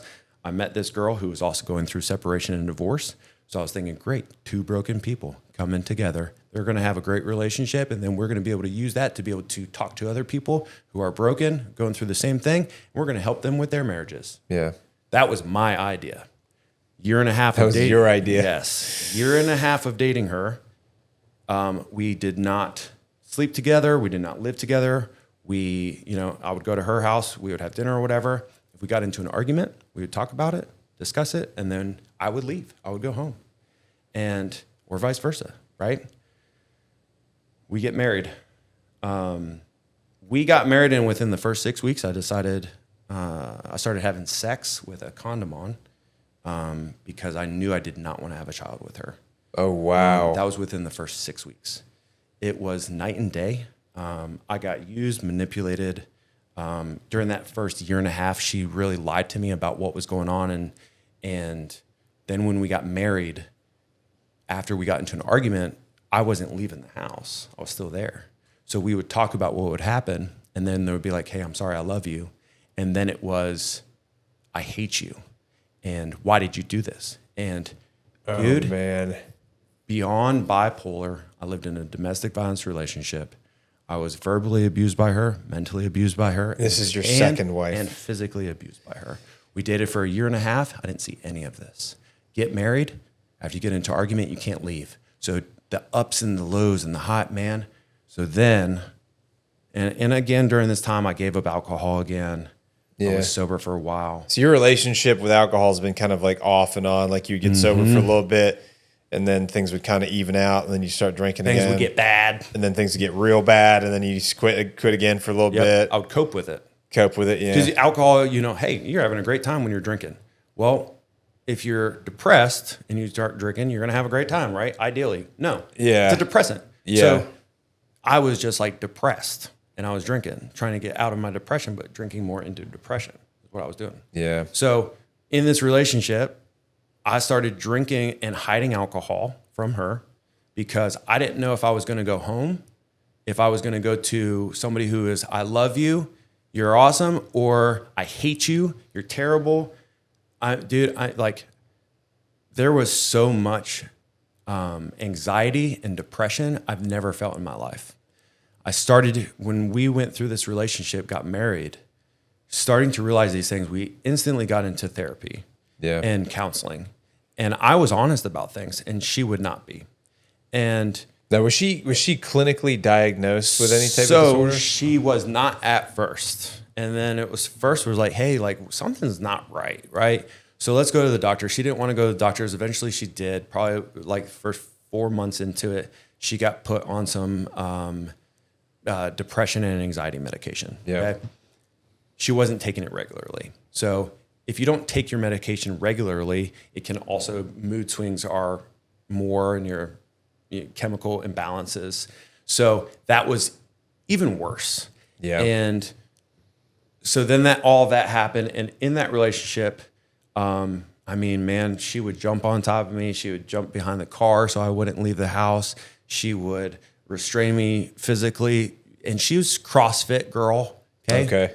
We were both in CrossFit. That's how I met her. Oh, okay. You met her at a CrossFit for gym? 6 years, like freaking jacked. Yeah. Right? Like what we were. Yeah. And I met her at a gym and church. And She's going to my church. Okay. So,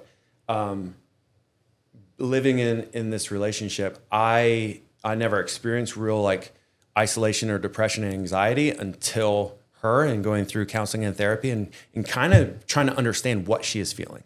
Because we would have a fantastic day. Then we lay in bed and then she would start crying, like sobbing, crying, convulsing crying. It's like, what is going on? Like, and then we get into a huge fight. And then I love you, I need you, I love you, and then I fucking hate you, you're terrible, blah, blah, blah. Yeah. Like, dude, crazy stuff.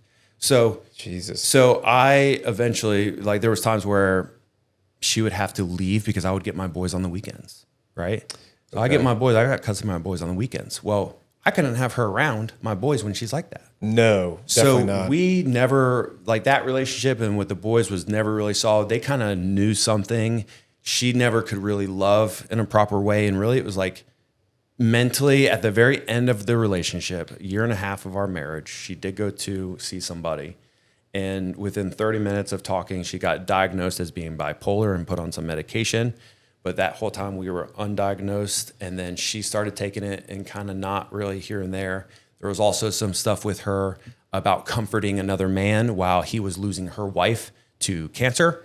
She started to text him and say that, man, I confronted her about it, and she blamed it on me, said it was my fault for her texting. Drove her into another man's arms kind of thing? Because I was not the friend to him. I should have been that person texting and reaching out to him. But because I wasn't, she said that she was now needed to. So she blamed her having an emotional affair. I don't know if they ever did any physical. I don't think so, because honestly, he's a pretty solid guy. Yeah. I always liked him. Yeah. And even still, like I think that he's a pretty solid guy. Yeah. But she was doing that and started having some emotional affair. And so there's a lot of narcissism, a lot of just depression, anxiety. And I was trying to cope with alcohol. Very end of it was stuff was brought up about it. And I think that she's got some stuff. I hope that she's getting proper mental health. Yeah. Let's just put it that way. She's got some very real demons. Yeah. And when I do mean demons, I do mean probably some sort of spiritual demon type, because the very last thing and the very last night, I get into an argument. I said, I'm going to be happy. I choose to be happy. And I walk out. She's like, you don't know how to be happy. She's like, you can't be happy. And sit down and we talk about it. I'm like, here's my phone. Can I go through yours? Anyways. Oh, she God. stood up. She was like, I didn't cheat on you. If I did, I'd be so much happier. I wouldn't be with you anyway. She goes inside. She slams the door. And when she slammed the door, she turned around. She flips me off and she's like, fuck you, bitch.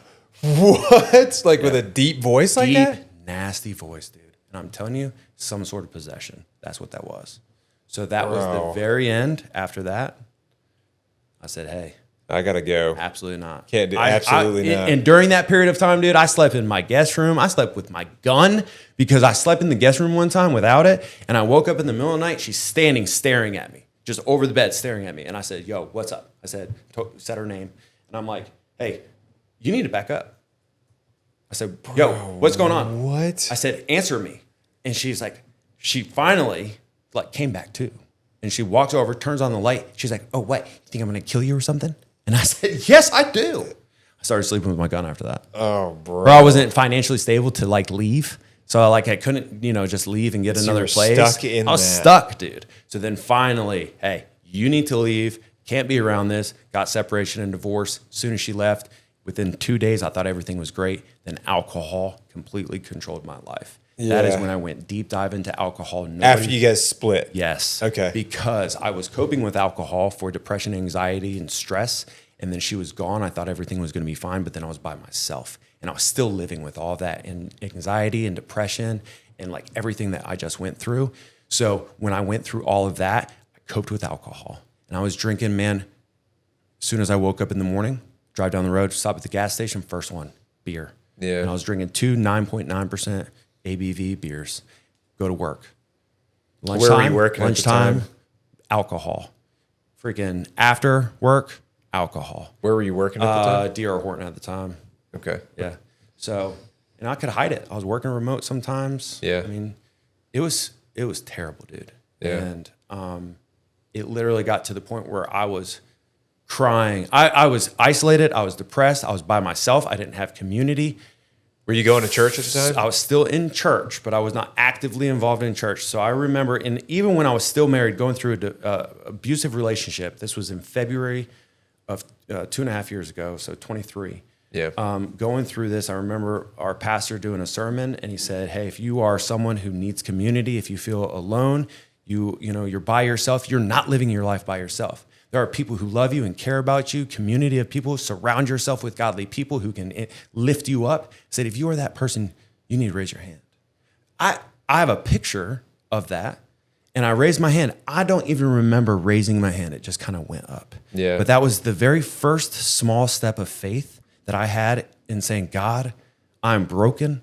I need you. I don't have anybody else. I've tried everything to do it my way, but I'm broken.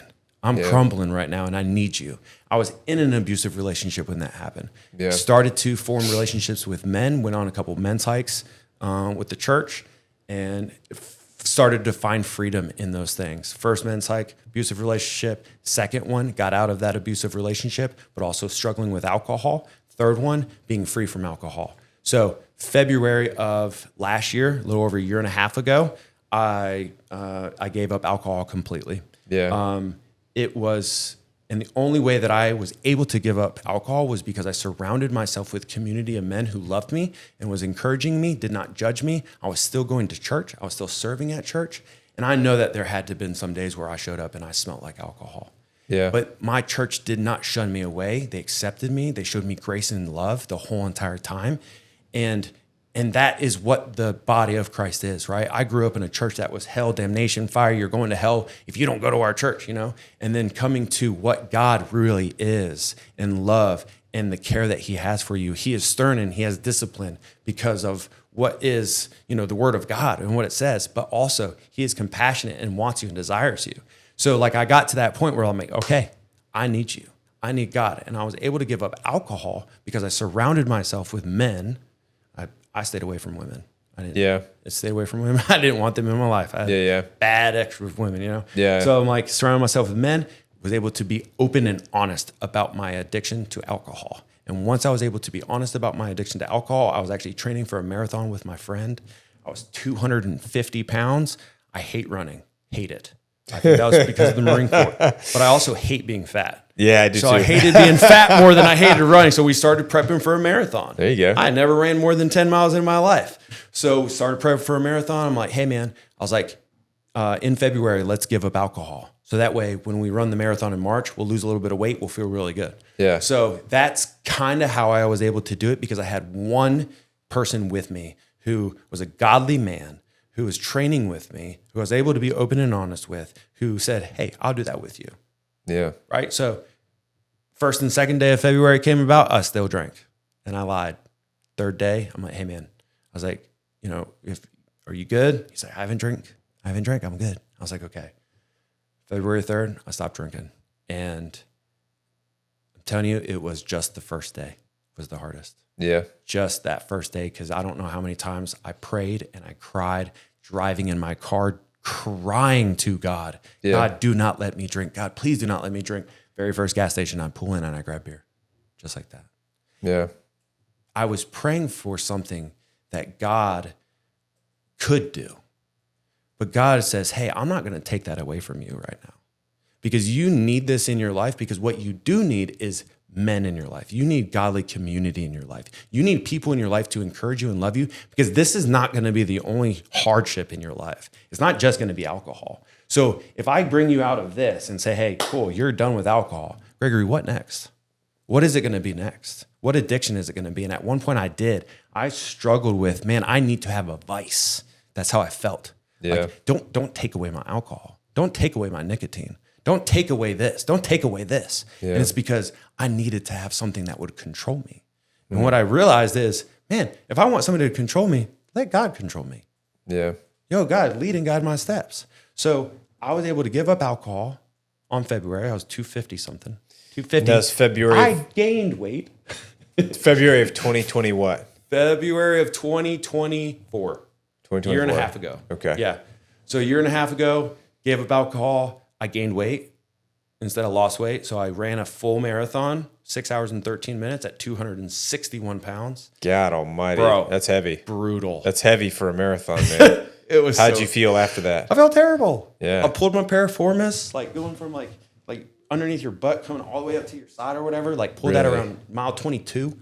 And I'm telling you, I'm still not the same from that. Like I couldn't run after that. Like it was terrible. But anyways, I'll never do another marathon. But you did it. I did it. I finished it. I signed up. If I sign up for something, I'm going to do it. And really also what happened with alcohol was this. We did a training day. We ran 10 miles that day. Well, the night before, I never had liquor in my house. It was always beer. Yeah. Well, I got a bottle of liquor from work. So I drank 3/4 of the bottle of scotch and ran 10 miles the next day. Got something called the marathon flu. Completely depleted of everything in your body, all nutrients, everything. I felt sick. I couldn't have water. I couldn't do nothing. I mean, I was thrown up, terrible, worst feeling. And I knew that either I was going to kill myself with alcohol or I was going to get arrested and that was the only way I was going to stop. Yeah. That's really what I thought. So that's kind of why I'm like, man, I'm going to train because I signed up for this. I'm going to complete it. If I say I'm going to do something, I'm going to do it.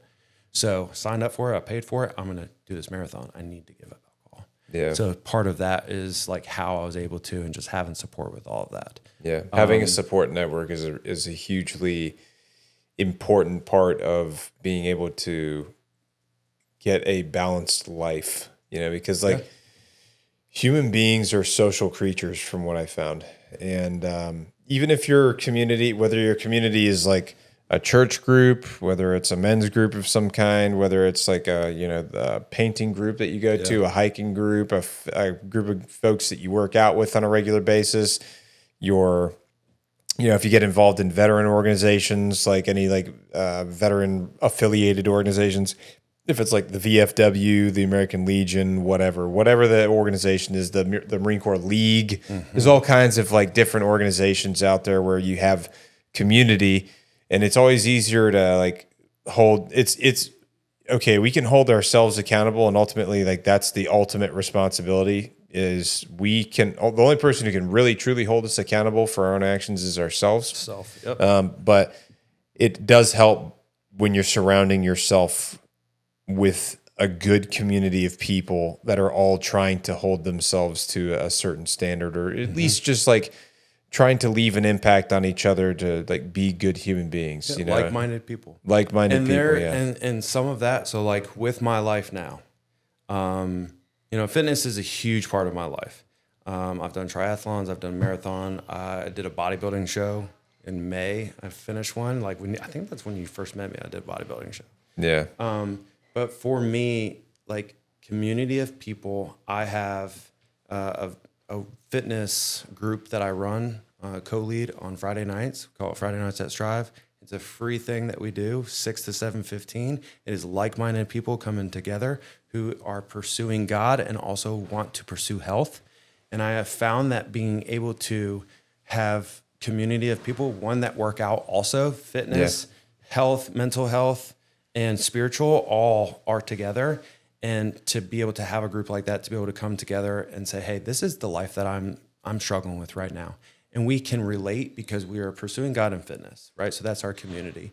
I've got another men's group that I co-lead with another Marine. We are active duty and veterans group for just men. Yeah. Because men are going to talk differently with just men as opposed to a co-ed group. Yeah. Yeah, for sure. Even though there's females out there who have experienced real life and who are veterans or EMS responders, they have seen some of the same things. We are not the same. God did not make us the same. Men and women are different. Yeah. So I need that man time as much as I need the co-ed time. Sure. Yeah. I think having a good balance of both is important. Like, it's important to be able to get with some good, positive influence men that are like-minded, who you can discuss things that are like, the way you're going to communicate with other men is going to be different than the way that, you're going to communicate with women, even if they're not, like, regardless of whether or not you're looking to pursue them romantically or not. And I think the same thing could be said for women too. I think there's a lot of benefit for women having groups of women friends and going to groups that are like, doing things with their girlfriends and stuff. I think that's valuable for them as well, because then you can talk about a lot of the things that, maybe you're facing that are going to be different than like men that you might know in your life and stuff like that. I think there's a lot of value to that for sure. And well, it's also like couples, right? Like now I've had 2 failed marriages, so am I the one to talk about couples advice? But I know couples advice guy either, believe me. I do think that married couples, there's a couple things that I have learned, especially through like counseling and therapy. One, just being able to listen. Gosh, just listen, right? Try to relate some. Be empathetic when you can. Also, do your part, right? Like you got to show up, you got to be honest, you got to do your part. But with groups and like couples who go into communities of groups, couple groups are great also. And I think that is because you can say, hey, I'm a married couple. I'm new with this, got these issues going on. Another married couple can help that out, right? Yeah. Also, though, couples still need to have that individual time, men and women. I think that women need 100%. to have women time. Men need to have men time because we can still have those times and then come back together because you're a couple for a reason and you love each other, whatever it is. Yeah. You need the support when it comes down to it. You need the support of the same sex to be able to help you through situations because men and women do not see eye to eye on everything. No. We're not made that way. Yeah, but I think like there's a lot that goes into the relationship stuff too. I mean, obviously like human beings are complicated. Like I think one of the things that's been most beneficial for me as far as health, like having a healthy relationship is just being willing to take criticism. Being willing to hear somebody out, even like, because like, so for example, like if your wife is telling you something, or telling you that something that you're doing is making them feel a certain way, even if that's not what your intention was for it, it's still important to be able to acknowledge the fact that, okay, it's the way that you're feeling is valid. Yes. Like the way that you're feeling is not an invalidated thing. Like you are feeling this way because of this thing that I'm doing, and that's causing you to feel this way. Okay, maybe I wasn't perceiving that. Maybe I wasn't recognizing it as that. And here are some things that I can do to reduce that negative impact or prevent you from feeling that way in the future. Or maybe there's some small mitigating factors that we can do. Like maybe if you don't feel like I'm hearing you out or listening to you enough, like listen to you. Maybe, oh, hey, look, I'm not looking for a solution. I just want you to listen to me. Okay, cool. Got it. Like I can do that, and being receptive to that stuff and communication. I mean, communication is the biggest part probably of marriage, is being able to communicate with each other. Not even marriage. It's just relationships. Or just human relationships in general. Because what you just said, like, hey, do you just need to vent? Like, I will just listen. Yeah. Some of that is just needed. Also, I have found in my own personal life, I can do whatever I think that Kagan needs right now. I think that you need X, Y, Z. I think you're going to love this, and this. I'm going to buy you these things. I'm going to buy you flowers and books because you look at these things and you love all this stuff, right? I'm going to do all of that because that's what I think you need. Yeah. But you receive all of that and it doesn't help you at all. Yeah. And that's because I didn't ask you, hey, Kagan, what can I do for you? Yeah. What can I do to help you right now? Because I have all these thoughts in my head. Sure. All these things that I want to do to be able to help you. But truly, if I don't ask the questions. Hey, you got to talk. Hey, what do you need from me right now? Yeah. Do you need me to just listen where you can vent? Because sometimes you talk about like constructive criticism or telling people things. Some people use constructive criticism just to be an ass. And I just told this to other people. It's like, called being tactful. Tactful, right? Like yes. The other thing is you have to have that relationship with that person. Yeah. If you do not have a prior relationship to be able to address something that needs to be addressed in their life, even if it's just like, hey, I've seen you falling away from fitness. I've seen you falling away from God. I don't see you at church as much. Like, what's up, man? Yeah, what's going on? Something like that. Now, I have done that before, and it came off as like a holier than thou because I did not come across in the manner from a loving side. They took it in the wrong way, but then we talked about it, communication. Yeah. It's like, hey, I understand you did it from a heart of love and position of love, but it didn't come across that way. And this is a man-to-man conversation. Yeah, right? yeah. When you're talking to women or whatever else, it is also different, but it's got to be in a way where it's like, hey, I'm going to say something constructive criticism in a way that is tactful, that is loving, caring, and encouraging, but also the truth. Yeah. Because, if you don't offend people in your life, you are doing something wrong. Yeah, people are going to get offended by things. People are going to get offended. As long as you're being somebody listening today. I hope I did. I hope I stepped on some toes. I probably did too. But I think being yourself, being genuine, being empathetic, being compassionate, that's all super valuable stuff. And I do think like human beings, we especially in this day and age with the digital age, people spend a lot more time on their phones than they do in person. Yeah. And in-person communication, I think is just such a valuable human experience, which is one of the reasons why I choose to only podcast in person now. Yeah. I've done virtual ones where it's like we're on Zoom, but I've pretty much told most of the people now that I'm just not doing digital. I'm not doing like virtual interviews or doing a virtual podcast because there's a lot more value in sitting down face to face with somebody talking about stuff, and not only for us. As us in person, but also for the people out there that see us talking or that are listening to this podcast one day. Like, there's a lot more benefit to sitting down with somebody in person, looking at them in their face, not through a screen, but like actually like looking at them, hearing them out, hearing their story, hearing what they're experiencing. And that's why some of these men's groups or women's groups or whatever groups are out there where people can get together and do stuff, go out to dinner, go out to breakfast, go out to lunch, go do some activities outside, go for a hike, go living to a life together. Yeah, doing things together. We are as human beings, we like I said, we're social creatures. We were intended to do things together in communities, and especially when you leave the military, and it's like you lose that community to a certain degree because you're not at the barracks anymore. You can't just walk out of your room and bang on your boy's door and be like, "Hey, man, you want to go to the gym?" It's not like that. You're at your house, and maybe you don't live near any veterans. Like, so one thing you can get involved in is, like I said, like a local veteran-owned organization or a local organization that has people you can relate to that have similar experiences or backgrounds or history or interests, and then get involved in that some way. Or if you're like, hey, look, I want to get involved in my local church or whatever.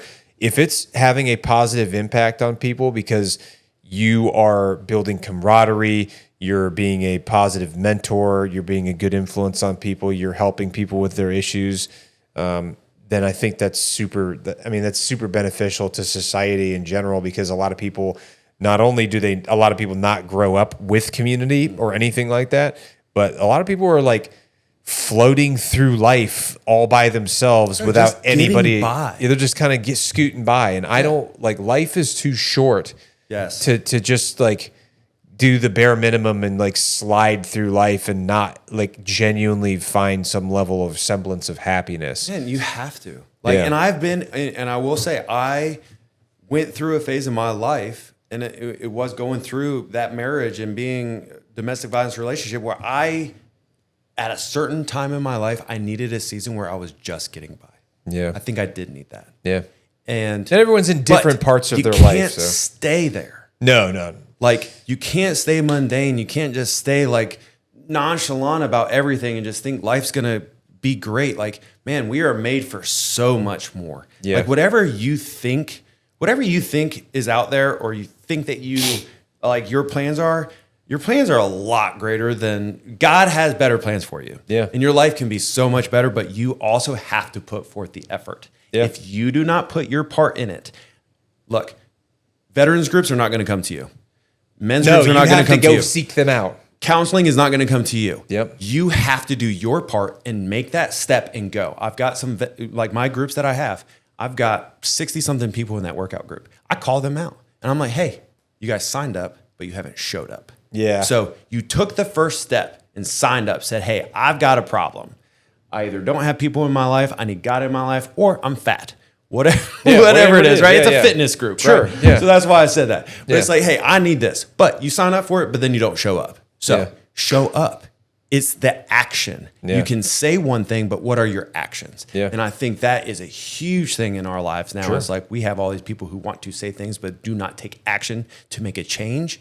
And man, we're here for a short period of time. Yeah, so if I can make an impact on one person's life who may have heard this and is struggling with anything in their life, or going through a relationship, going through an abusive relationship, alcohol abuse, any sort of substance abuse, thinking you're alone, depressed, anxiety, whatever it is, reach out to somebody. Yes.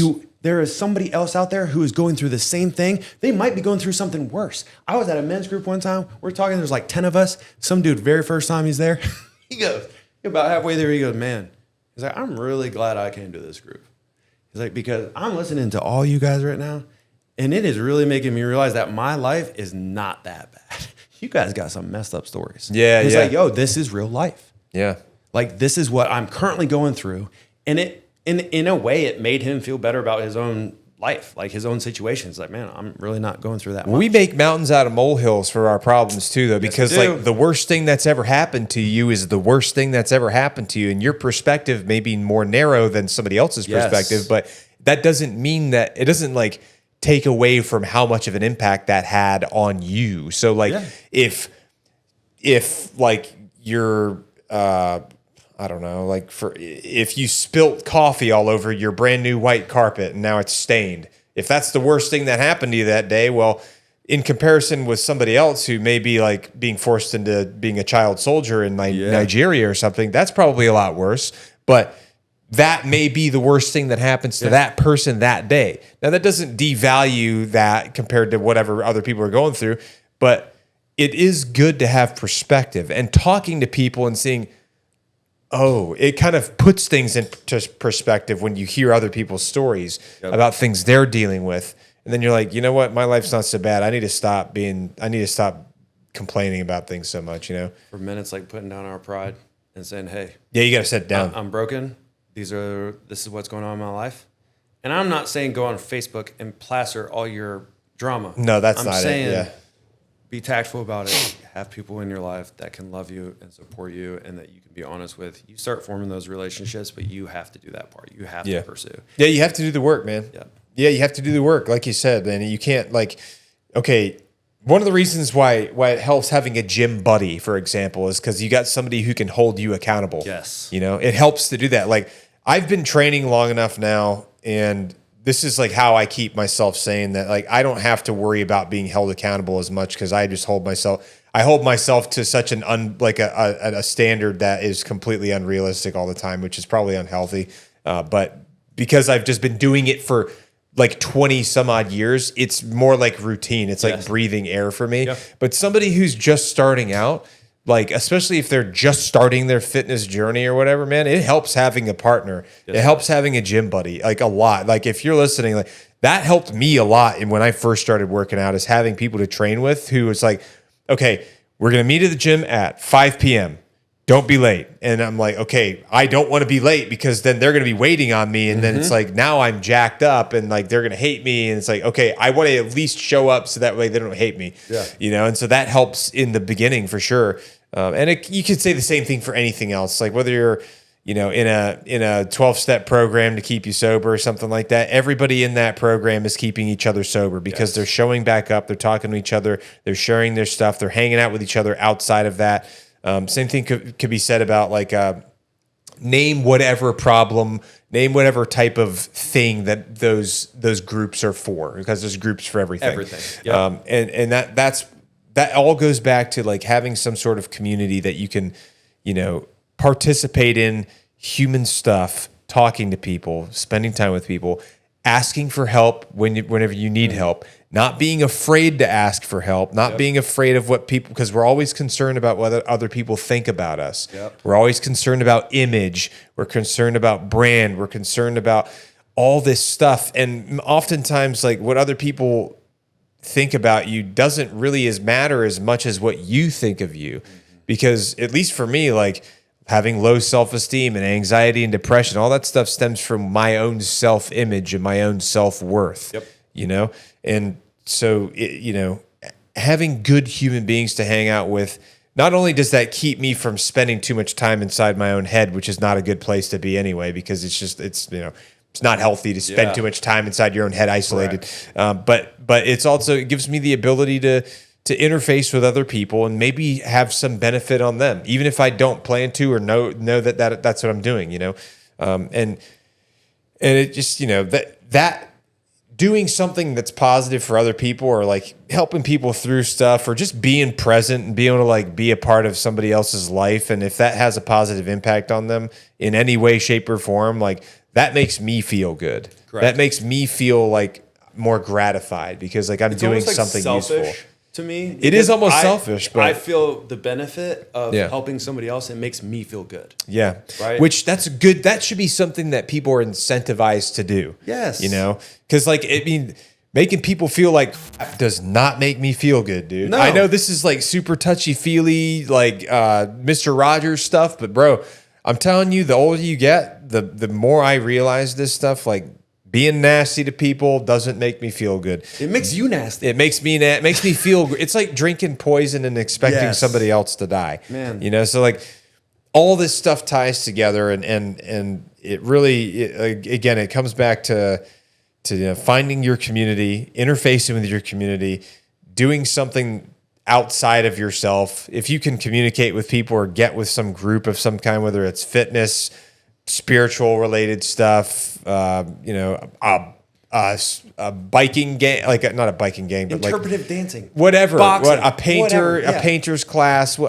doing pottery, going to museums, hiking, whatever, surfing, yoga, going to the beach, chilling for 30 minutes, whatever. Yeah, whatever. Like doing something to get outside of yourself and outside of your house and getting some sun and getting some like exercise in. All this stuff is good for you, and spiritual fitness is a real thing too, you know, and a lot of people struggle with that. I mean, I know religion's not for everybody. There's a lot of secular people out there. I think the happiest people I've found that I've seen have some sort of spiritual relationship with a God of their understanding, whatever religion that may be. They have some sort of spiritual wellness, and that has to be like the piece to the puzzle for a lot of these folks.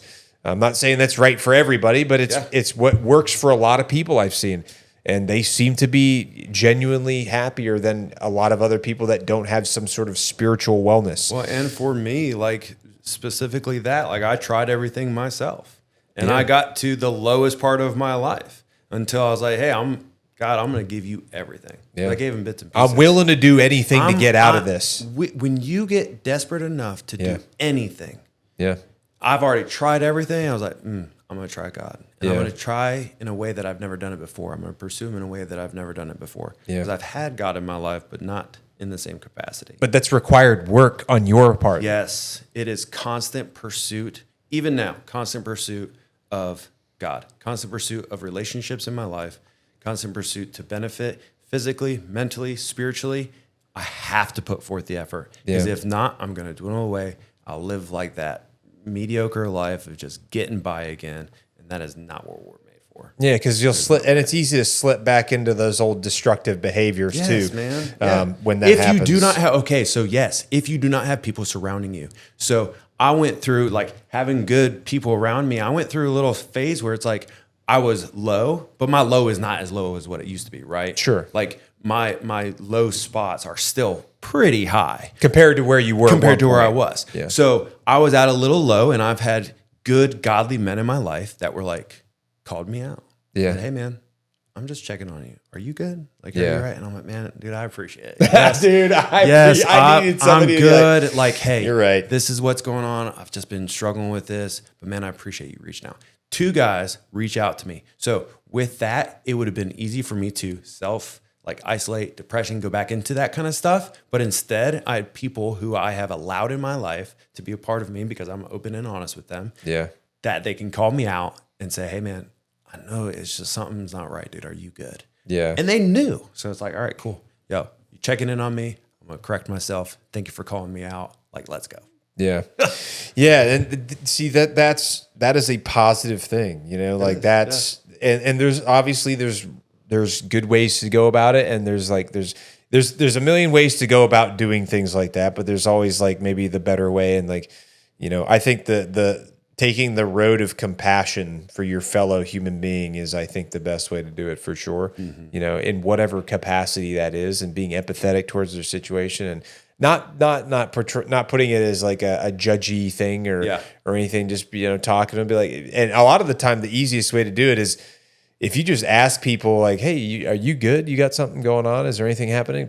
You'll be surprised how many people are like ready to open up. They're like, I've been waiting for someone to ask me because I did not want to tell anybody about this. Yep. And like a lot of times it helps just having somebody show that they're interested. Invite of just, hey, I'm here to listen. Yeah.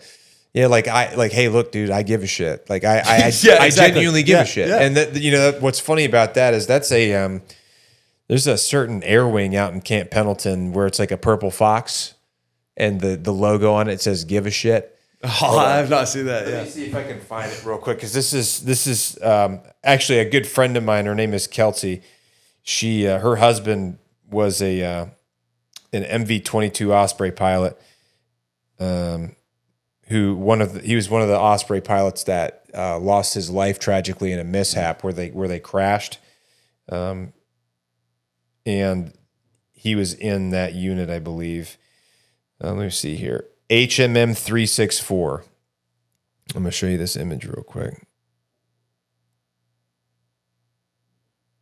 Yeah, it's a unit in Hawaii. Yeah. It's like a Marine Corps aviation unit. Give a shit. Yeah. VMM 364. So, because that's half the time. That's half the battle. He's just caring, just give a damn. You know what I mean? Like it's, I think that goes a long way, especially when it comes to like human relationships, because, if you show that you care about other people, then, maybe because there may come a time in your life where you're going through something again, and maybe that person that you were checking on one day might check up on you. Yep. Well, that did happen. So there was one guy who he reached out to me, and he's like, "Hey," he's like, "I just got to make sure you're good." He was one of the guys that reached out. He's like, "I just want to make sure you're good." I'm good, man. I appreciate it, blah, blah, blah. He's like, "Well, good." He's like, because he's like, "I need to make sure that my mentor is good." He's like, "You've helped me." Yeah. And he's like, "I can see like there's a change. I can see something's going on." He's like, "I need you to be on your top because I need you." And I'm like, "Bro, like I did not know that. Like, thank you." So I give him a big hug. That's another thing, dude. I give everybody hugs. Yeah. I'm a hugger. I'm a hugger too. On Sundays, I'm like guest services. I get my 50 hugs in a week. That way I load up. Some of that's like, selfish, but also like some of those people just need a hug. Yeah. It's like, when was the last time you got hugged? Was last Sunday by me. So you're going to get another one, Well, see, and this all this stuff is good, man. Like, I think at the end of the day, like, that's one of the reasons why I wanted to sit down with you and talk to you. Cause like, especially in like the strong men community, especially like the type A personality guy, dude, that just like, especially in the veteran community, there's a lot of guys that are very hesitant and apprehensive of being in any way, shape, or form involved emotionally on things. Yes. Yep. They're afraid of showing emotions. They're afraid of being empathetic or compassionate, or they feel like it's like, hey, that's kind of like, what are you, a puff? You know what I'm saying? You know what I mean? There's a lot of things like that. What are you, a wussy, a sissy boy? Yeah. Sissy boy. Like, it's like that one, like that one, you know what I'm saying? Like, that one meme, that internet meme where it's like, I used to work 75 hours in a week. What are you, a damn liberal sissy boy or whatever? It's like stupid, but it's true for a lot of like strong men. They're just like, they don't like asking for help when they're having a problem. They don't like talking to people about emotional stuff. They don't like, really getting connected with people because they're afraid of doing it. And so they put this like hard surface on the outside, and it's like, look, we're not saying as a man that you have to be this like whiny crybaby, that can't do anything right or can't protect people when they need to be protected. But it is also part of being a man, being a good man, is being capable of being able to connect with people on an emotional level, being emotionally available to talk to people when they need help with stuff, and being able to listen to people, and part of those character traits that I think are valuable is, like I said, having compassion and empathy, and finding a balance between all that. I think life in general is the key to success with a lot of things is finding balance in a lot of things. And I know that, like, obviously there's going to be points in your life where you're maybe not as balanced as other times. Like, if you're really trying to get after something, you got a goal and you want to succeed, and you're just like, I'm going to attack this with other things get 90%. Yeah, and everything gets pushed. Yeah, some things for a temporary time. For a temporary time, but you can't live like that forever. But if it's just for temporary time, it's like, okay, I have a task, I have a goal, I want to achieve this, and I'm going to do it. Like, if you're in med school, okay, I got it. Like, you're doing clinicals, you're going to be too busy for anything else. Yep. You got to focus on that. Okay, got it. Put everything into that for now. And then once you're through it, then you have to get the homeostasis of your life set back again, and get back to that. Went through the grind. Now I'm through it. Yeah. Now get that normal flow again. Yeah. That good balance. Yeah. You got to reset. You got to do a reset. Yep. And then reevaluate your life, and then look at more goals. Yeah. And then start going towards that goal again. Yeah. It's constant. It's a constant thing. Yeah. And you can't be complacent. Real quick, what's our time at? Where are we at? We're at 12:14.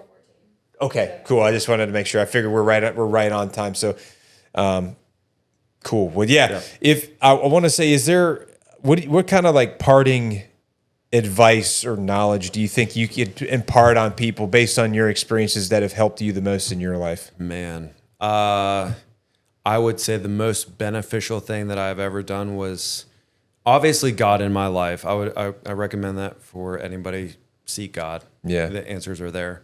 But if that is an absolute no for you, you're not going to seek God.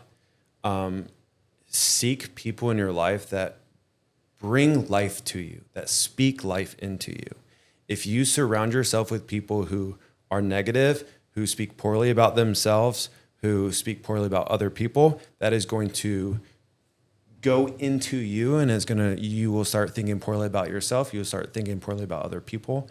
You surround yourself with encouragement and love, like-minded people. You surround yourself with people who you want to emulate, right? Yeah. I want to be the strongest mentally, physically, and spiritually that I possibly can. I'm going to surround myself with people who are pursuing fitness, who are pursuing God, and who have good relationships with other people, because I want to learn how to do that. Yeah. So surround yourself. That would be the best thing, is being open and honest with people, is surround yourself with people who actually care. Because there are a lot of people who are leeches. Yeah, I've seen that too. And you think you're doing a good thing or think they're a good person, and you get into that relationship. Cutting off people is not a bad thing. Yeah, you have to get rid of that, because if there's a thorn in your side and it is a bad person and they just bring you down, hey, have that conversation with them. Let them know what's up. I've had those conversations. I've poured into you. I'm not getting back. So, hey, I can't do this anymore. Relationships are a two-way street. It's a hard talk, yeah. But also have that conversation, because Yeah. they can make the change or not, but it's both ways. So, yeah, parting wise, if you pursue God, but if not, pursue people around you that are going to speak life into you. Yeah. Yeah. I think that's valuable, and just surround yourself with good human beings that you want to be like. Yes. Surround yourself with folks you want to emulate. Show me your friends, I'll show you your future, something like that. Yeah. Something to that degree. If you surround yourself with a bunch of negative Nancys who are constantly just like talking crap about other people all the time, like, you're going to turn into a pretty sour person. Yeah. And honestly, that's a Debbie Downer, dude. Correct. I don't want to be around people like that. How do you expect to be a light in that? Now, Yeah. I will say, though, there are those relationships where you can't just stay away from all of those people all the time. Yeah. Because those people also need people who are the opposite of them and Yeah. who will speak life into their life when they're not. To balance them Yeah. out. I had a guy Yeah. one time, he was telling me, like, hey, he does this work, and he started kind of like putting himself down at his work. Yeah. He's a super high-end, does some like tech work for Mercedes-Benz Sprinter or something like that. Like, his knowledge is crazy. Yeah. Right? So he tells you what they're doing, and then he kind of like disses himself. And when he was saying that, I don't even know the guy. And I'm like, no, wait a minute. No. I was like, bro, don't do that. Don't speak poorly of yourself. Why are you doing that? Yeah. Dude, you just told me, like, you got a job that, man, I couldn't even think about doing because I've got no idea. And you're helping all these other people. So, bro, like, take pride in yourself and take pride in your work. Yeah. And like instantly his mentality or like his face changed. It was like, like, oh, crap. like, whoa, like this guy actually like wants to know about what I do. This guy Yeah. actually cares. He actually told me to not say bad things about myself, instead of be like, he just lifted me up and said, I kind of know what I'm talking about. Yeah. So like little stuff like that, surround yourself with people like that. Yeah. That's what you need. Yeah, dude. I mean, I think you're spot on. And honestly, like, hopefully, I'm sure that somebody will gain some benefit from this. And like, we all, every now and then you need some advice from other people to like reminders of things, because not, a lot of us grew up and we don't have, some of us out there don't have mentors, don't have like leaders or people that they, that they feel like they can emulate because they just have never been exposed to it, So it's important that we try to put stuff out there that gives people a good example, But yeah, in any case, man, I really appreciate you taking the time today, Gregory. I think that people are going to have a lot to benefit from both before, during, and after your experiences, not only with the Marine Corps, but just life in general, and like growing up and your relationship with the higher power of your understanding and God and spiritual life and relationships and everything. Is there anything that, like, do you have social media or anything like that? Yeah, I do. I don't know if you have like I've got an Instagram. What's your Instagram? Yeah, I've got an Instagram. It's faithful_fitfather. Okay. There it is. So I put that out. I put little videos out. I'm like cooking with Gregory. And It's like, hey, I'm doing a healthy meal. Yeah. Tattoos with Gregory because I tattoo myself. Okay. Is that knee tattoo new? Bro, I've done, yeah. Yeah, just It looked kind of new. I was like, it's kind of and shiny. then the 0351. I just did, and I'm exploring with green. So I only have one MOS tattoo. I think it's yeah. Well, I saw that one. That's how I knew. Yeah. So yeah, faithful_fit father. I do that. Put out videos. Put out encourage. Man, I put out little videos that are just like, if somebody hasn't told you today, you are loved, you are cared for, you have value, and that's it, bro. I'll just say something like that because honestly, I don't remember the last time it's like, hey, you are respected, you are needed and a valuable part of this team, and somebody is praying for you. Somebody loves you. You are needed. Some people never hear that.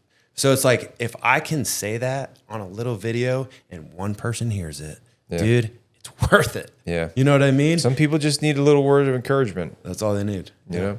All right, Greg. Well, I appreciate it. Kagan, thank you. Yeah, dude. I appreciate your time, brother. Yeah, I've really enjoyed this. I was looking forward to this too. So I appreciate your time. And awesome, man. I'll see you at the gym. Yeah, we'll see you. I'll see you at the gym. All right. All right.